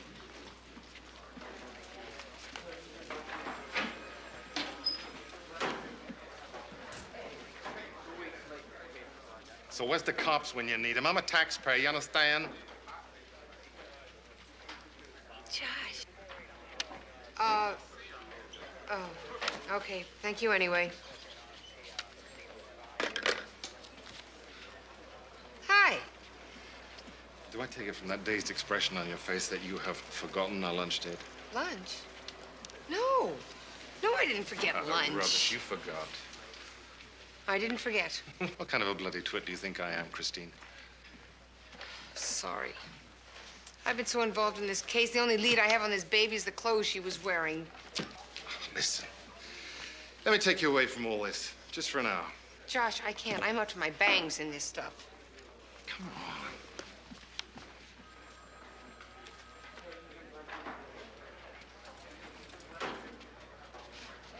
Why not?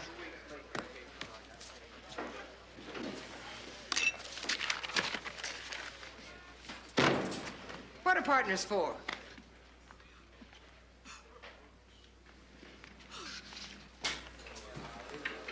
See,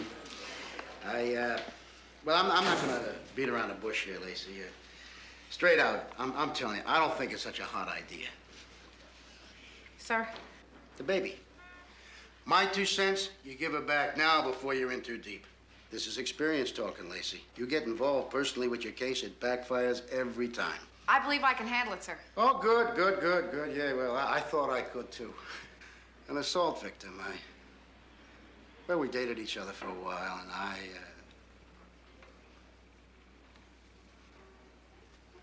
Well, look, Lacey, you think you're gonna be able to handle it the day you have to give the kid back? It's only 2 weeks, sir. I'm set for it. Okay. I can't tell you anything. You got all the answers. Just don't let it interfere with your work. No, sir. Thank you, sir.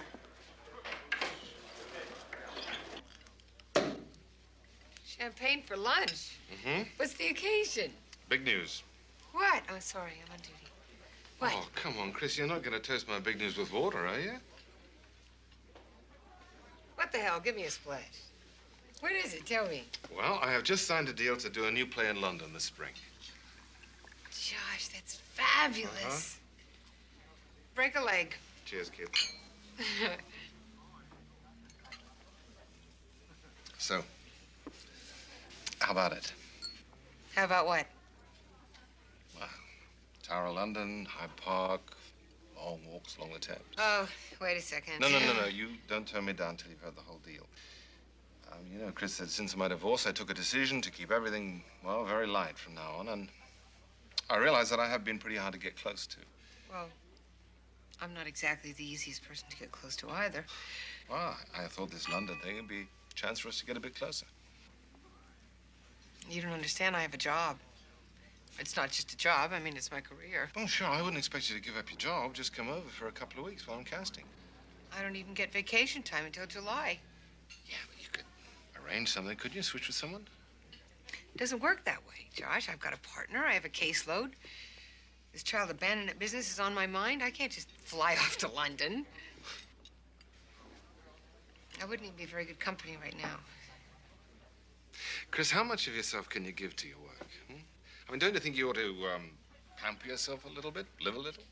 You don't understand. I love my work.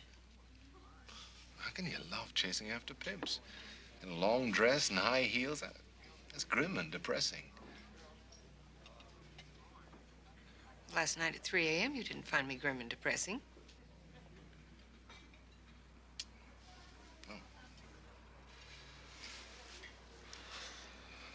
Oh, gotta get you back. Check, please.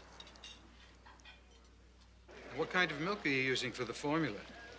What kind? Milk from a cow. Goat. It's closer to the composition of human milk. And you'll have fewer problems with allergies later. Huh. And don't neglect a good, healthy dose of liquid kelp. Kelp. That's processed seaweed, chock full of minerals. Not to mention how it simulates the sea-like condition of the in utero environment. And acidophilus for the promotion of friendly flora and to encourage elimination. Oh, this baby doesn't need that kind of encouragement. Ask Hart. I'm sorry, Paul. I gotta go. So, how was lunch? Why is nothing ever easy? Now, don't sit down. We gotta go. I found the store. What do you mean? Josh Richards is the most exciting man I've ever met in my entire life. That's a problem? He thinks my work is grim and depressing. So in addition to being exciting, he's also observant. We'll talk in the car. Is it not the most precious? All handwork. Look, even the buttonholes. Yeah, it's very nice. Do you remember who purchased this? Yes, the mother. She adored this particular combination. In fact, it happens to be a favorite of mine, too. She bought everything in those colors for her little one. You having the dress on her? I'll check. This is cute. Look at this. Is this adorable? Oh, Huh? yeah. Oh, my niece would look great in this. Huh? Check it out. Nice. There's no price tags on anything. Oh, I have it. Thank you. Mrs. Scott Jameson. Mm-hmm. I'll check the address. These are cute here. How much are these here? Yeah. Oh, $24. For 6. For one. Credit card number 707 Uh-huh. 552 Well, this kid has got enough of these for now. Yeah. Okay. Thank you. Park Avenue. That figures. We go? $200 for its what? $24. Michael's entire layout did not cost $224. Michael got the better deal.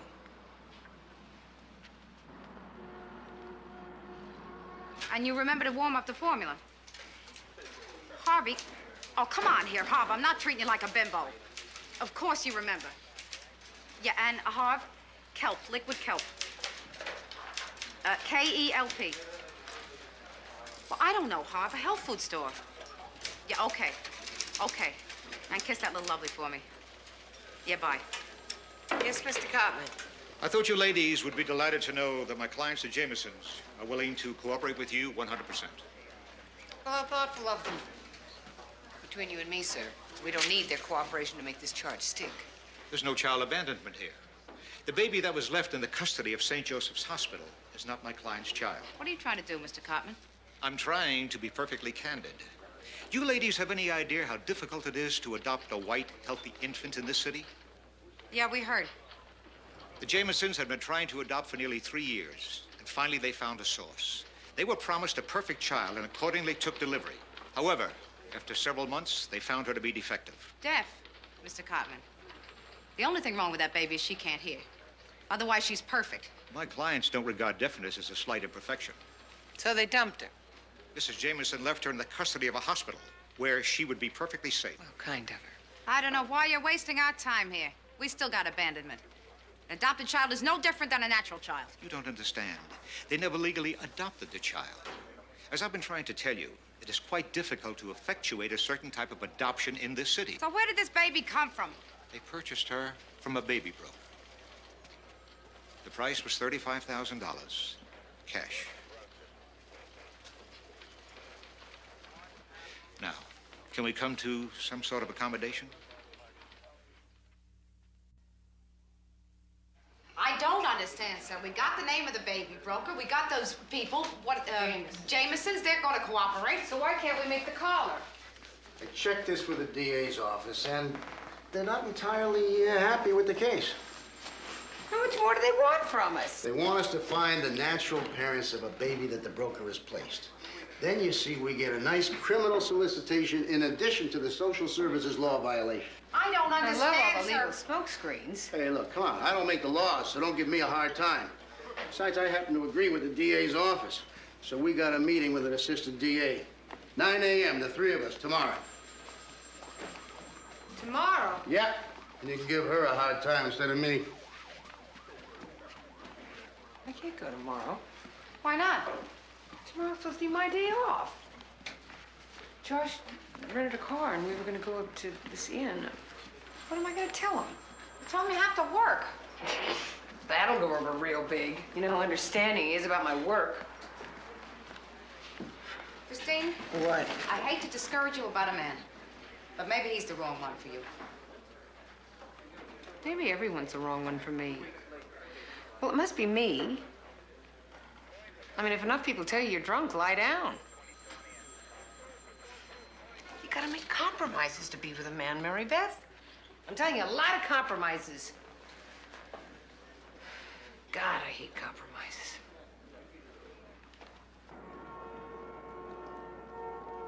Delbert P. Jarvis, attorney at law. We've been trying to build a case against him for the past 6 months now. Well, the Jamesons said they testify in court that they purchased a baby from him for $35,000. Well, and a jury might not convict on that. What I want is for him to solicit a mother to abandon her baby. We did have a 16-year-old in Queens who was willing to testify, but... Why do you say did have? She disappeared off the face of the earth. Oh, we can't prove anything, but I think Jarvis either paid her off, frightened her away, or who knows. Nice fella we got here. Jarvis's M.O. is to solicit indigent pregnant women at the welfare office. Well, where do we come in? I'd like you to assign a female officer to stand there. Pat it out to look pregnant, wait to be solicited. But we have to be very careful about entrapment here. Let him make the first move. Can we get Rita Higuero? Why not? A blonde officer would be better. Huh? Blonde, blue-eyed babies go for the most money on the baby farms.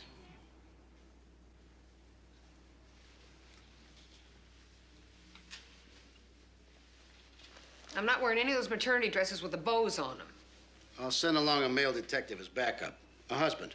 You have a blonde detective. Oh, yeah. Does he have to be blonde? How's my blushing bride? Going home. Sounds good to me. Where are you going, Specky? Home with the little woman. I mean, you're supposed to be pregnant tomorrow, so I thought... See, that's your problem, Victor. Thinking.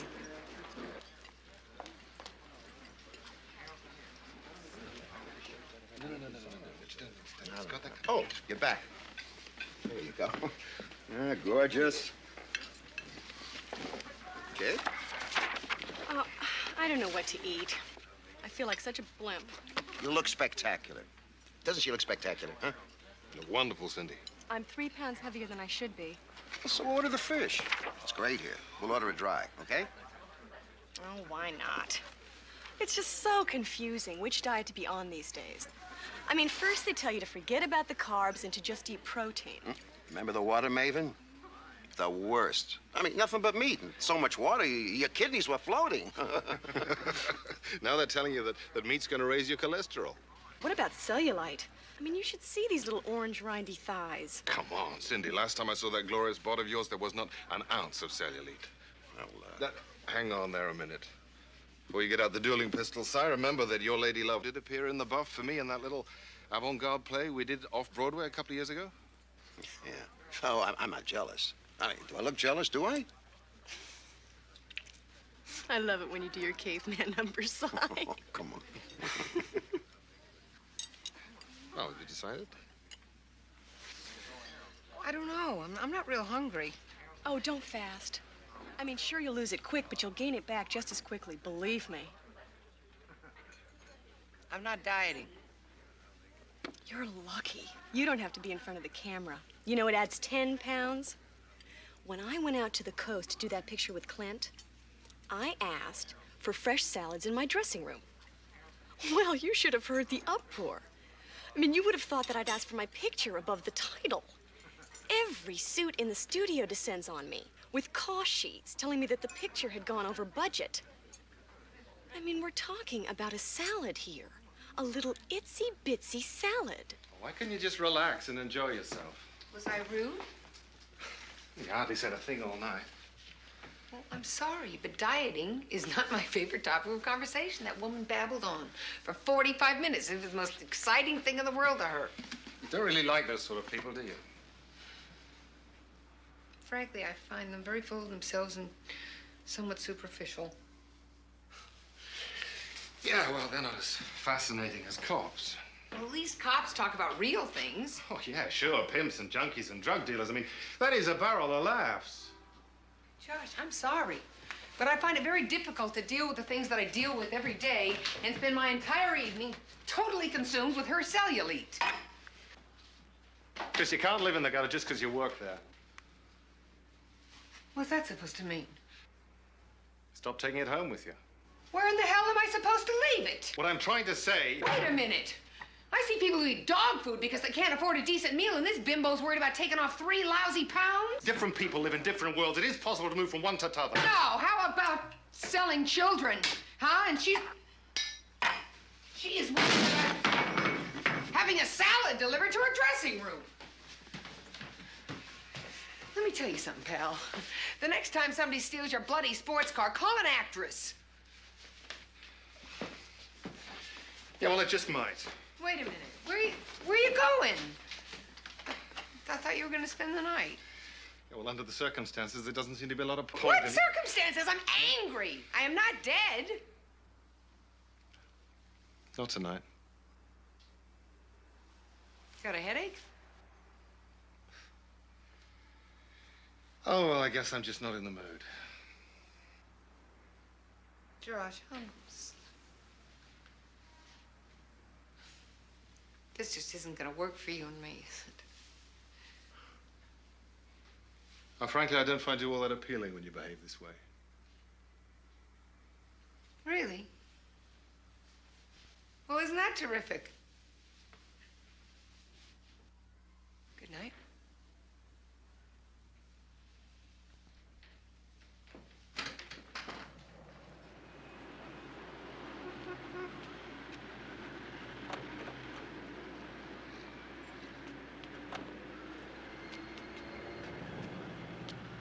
It must be tough to do, though, with both parents working, huh? But you and Claudia are doing just fine, right? I wouldn't go that far. Well, what do you do with Lauren? Daycare? Claudia's mother. Daycare, babysitting. It's the logistics that kill you. That bad, huh? You know the worst part? What?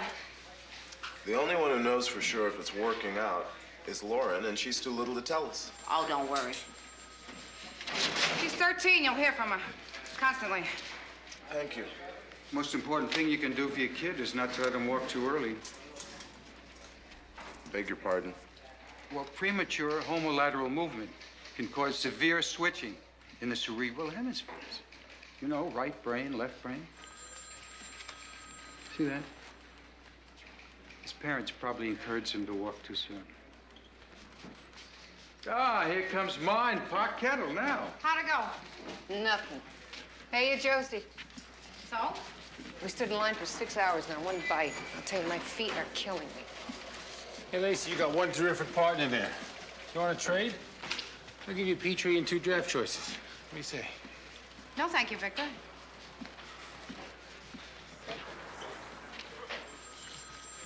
Six hours with this Becky. You must have had yourself a time. Oh, he's not so bad. Actually, he's a good cop. Believe it or not, he thinks I'm very interesting. You had a fight with Josh. We just came to an understanding. Yeah, what kind of an understanding? He thinks actresses are more his type. Oh. Thanks. It feels so good. Sorry, Chris. Hey, I don't care. It's not a big loss. Harvey's making his famous pot roast now. You want to come join us? Nah, I think I'll go home and get to bed early. Yeah, you look a little tired. Yeah? Pregnancy will do that to you.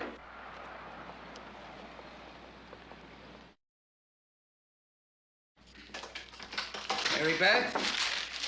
Hiya, gorgeous. Hiya, baby. Oh.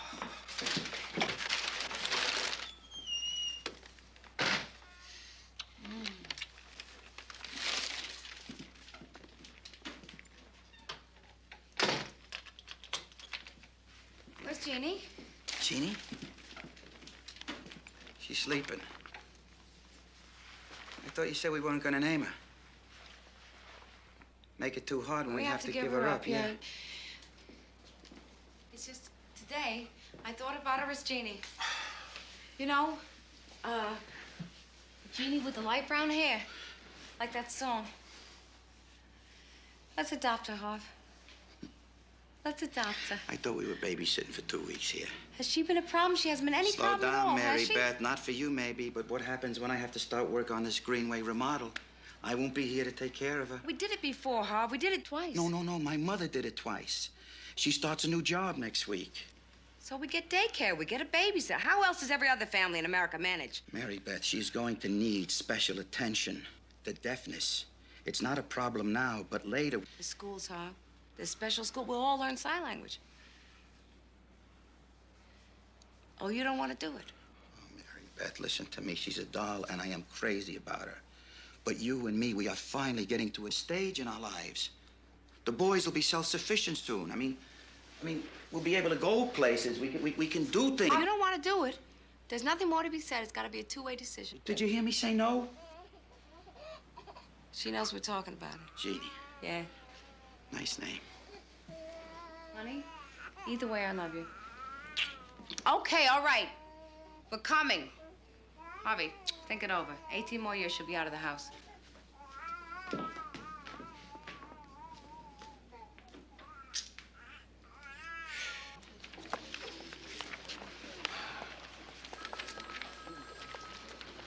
What are you two, just gonna stand in line all day? I'll handle this, honey. You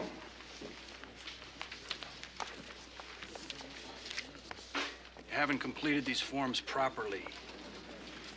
Oh, yeah? Sorry. It's kind of new for us. It's embarrassing. I've never been out of work before. This isn't right, Joe. Let's get out of here, please. No need for the missus to have false pride. Not in her condition. Yeah. Look, it's possible I can help you out. Really help you out. None of this Mickey Mouse government stuff. This guy's a lawyer. Helps people like you get back on their feet. I'll call him, tell him you're on your way over there. Thank you very much. How much do you need? I thought you said that there was trouble in lending money. I've also been known to say that it's much greater to give than to receive, providing both sides do some giving. There are a lot of fine people in this city, Joe. Rich, generous people. These folks have everything. Save for one thing. They don't have children. Legal heirs to their fortunes.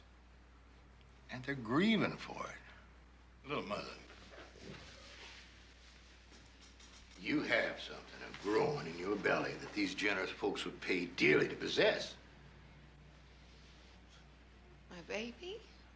I know that may sound a little hard, but think of that child of yours growing up in a beautiful house with toys, clothes, college, computers. Think of yourselves now. You're young. You will have other children.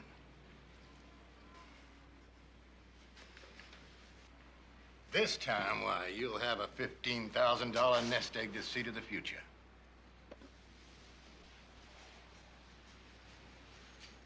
You're saying you'll buy our baby for $15,000? Cash. Plus all hospital and incidental expenses. Did you get it? Loud and clear. Mr. Jarvis, you have the right to remain silent. If you give up the right to remain silent, anything you say can and will be held against you in a court of law. You have the right to an attorney and to have the attorney present during questioning.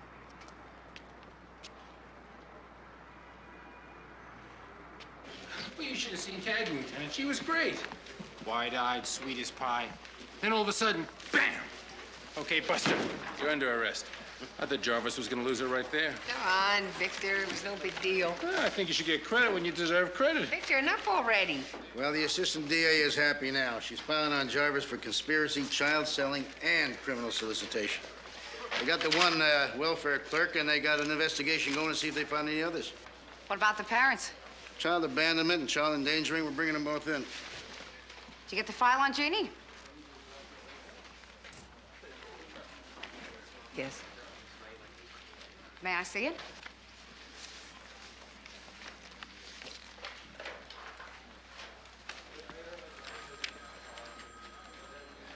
Aunt Jessup. You're gonna arrest her? Yeah. I'll bring her in. No, Lacey. The uniforms are making the collars. Please, sir, I'd like to bring her in. Lacey. You can forget it.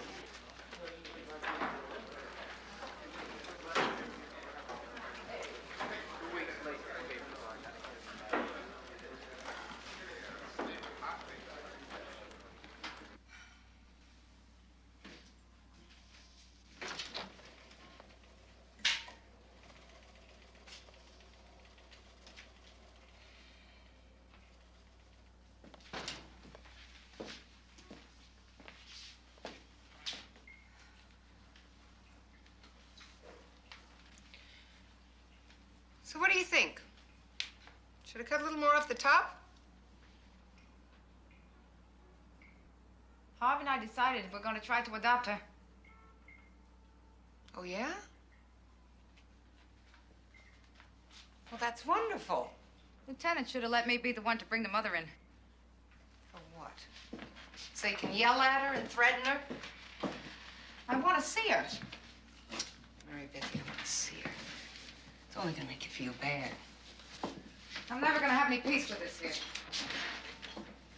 I don't understand it. There's nothing to understand.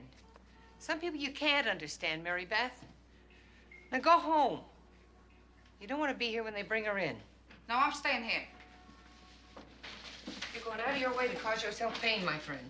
No. Someday Jeannie's gonna ask me, and I'm gonna have something to say.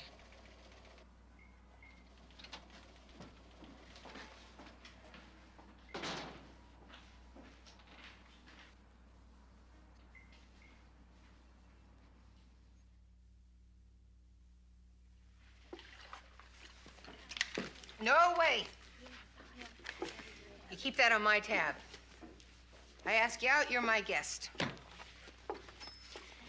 Here's to fighting crime and pursuing justice. And if you don't know it, I'll hum a few bars. Isn't that good? You having fun? I tell you the truth, I'm not used to girls taking me out on dates, especially not you. But I was surprised when you asked me out. Is that good surprised or bad surprised? What do you think? I don't know what I think. I'm asking you. How do I know? You might find me grim and depressing and unappealing. That's a joke, right? I never joke, Victor. Let me ask you something. What do you really think of me? Is this serious? Well, I think you're really a looker. I think you're funny. I think you're smart. And I think you're a good cop. Enough? More. You're scintillating, captivating, exciting, enchanting. Okay. Now for the acid test. Are you ready? This is the question. Would you throw me out of bed on a cold night?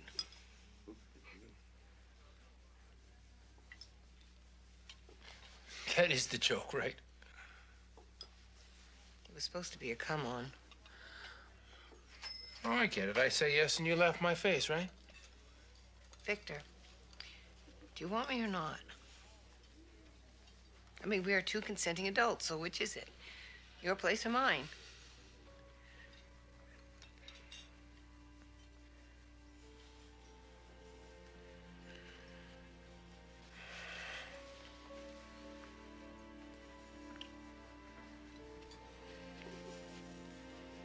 You got hurt feelings.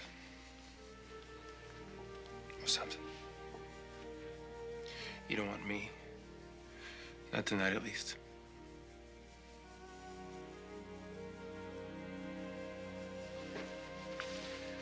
I'm gonna hate myself in the morning.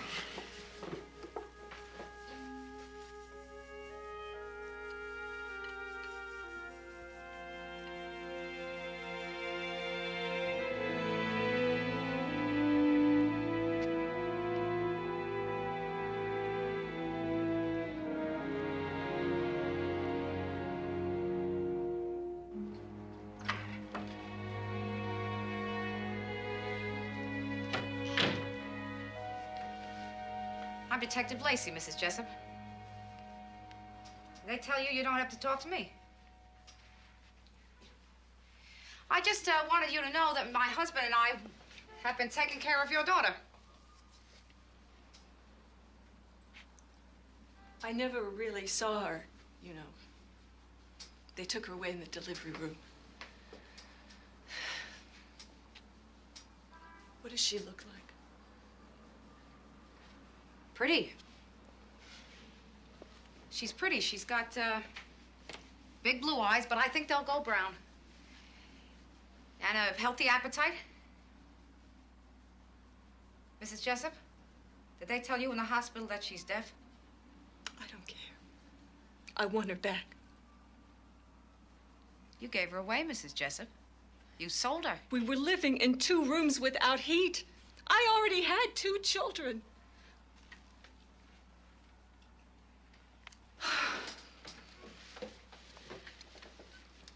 They gave me money. Yeah, $15,000.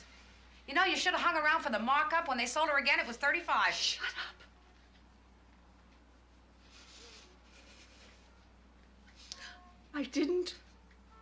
I didn't really know her yet. Can't you understand that? She was just something inside of me.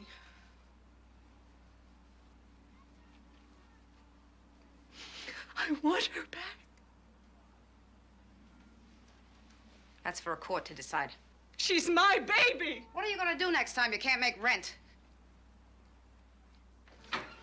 You're not gonna get her, you know. I don't... The courts always decide in favor of the natural mother. Maybe. She's mine. My Sarah. Sarah? That's the name that I gave her when I was carrying her. It's a pretty name, isn't it? Yes, a very pretty name.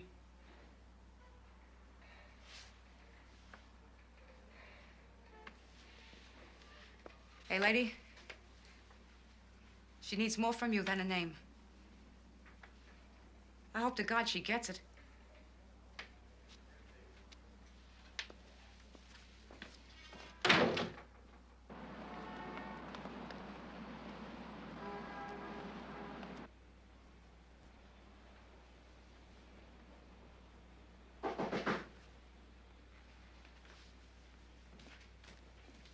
Yeah, it's Chris. Hiya. Thanks for coming. Sure. Sit down.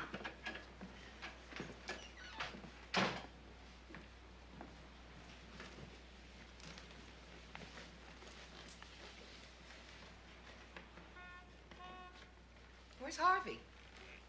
Oh, he's getting her dressed. We got her a sweet outfit. Oh, yeah? Yeah. So why don't you keep her till the trial's over? Oh, the Bureau wants her in a foster home. So fight them. No. Why not? Mother is not so bad. You know, it's easy to judge, Chris. It's easy to judge. But how do I know what I would have done? I know what you'd do. You'd eat dog food if you had to. The court's not going to give it to me. I mean, the preference is the natural mother.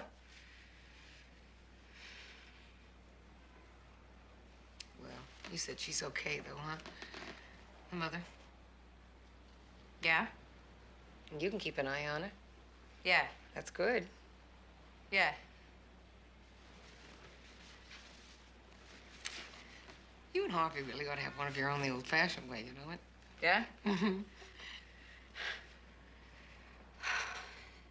Oh, Christine, I feel so sad.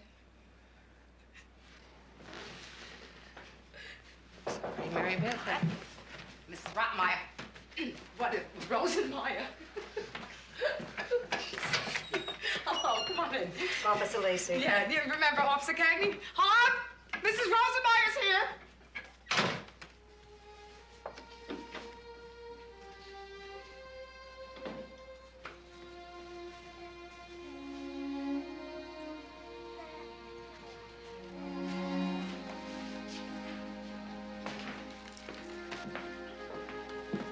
Well, she looks like she's been very well taken care of.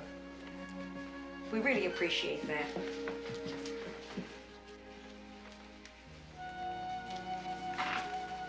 So long, kid. Of all the gin joints in the world, you had to walk into this one.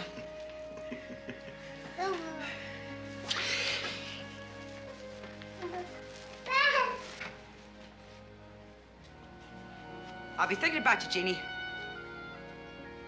Poor little thing, she can't hear a word you say. That's what you think. Bye, funny face. Oh.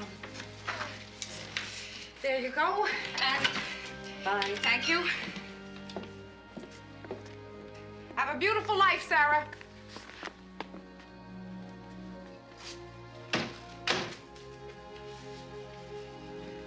Want a beer?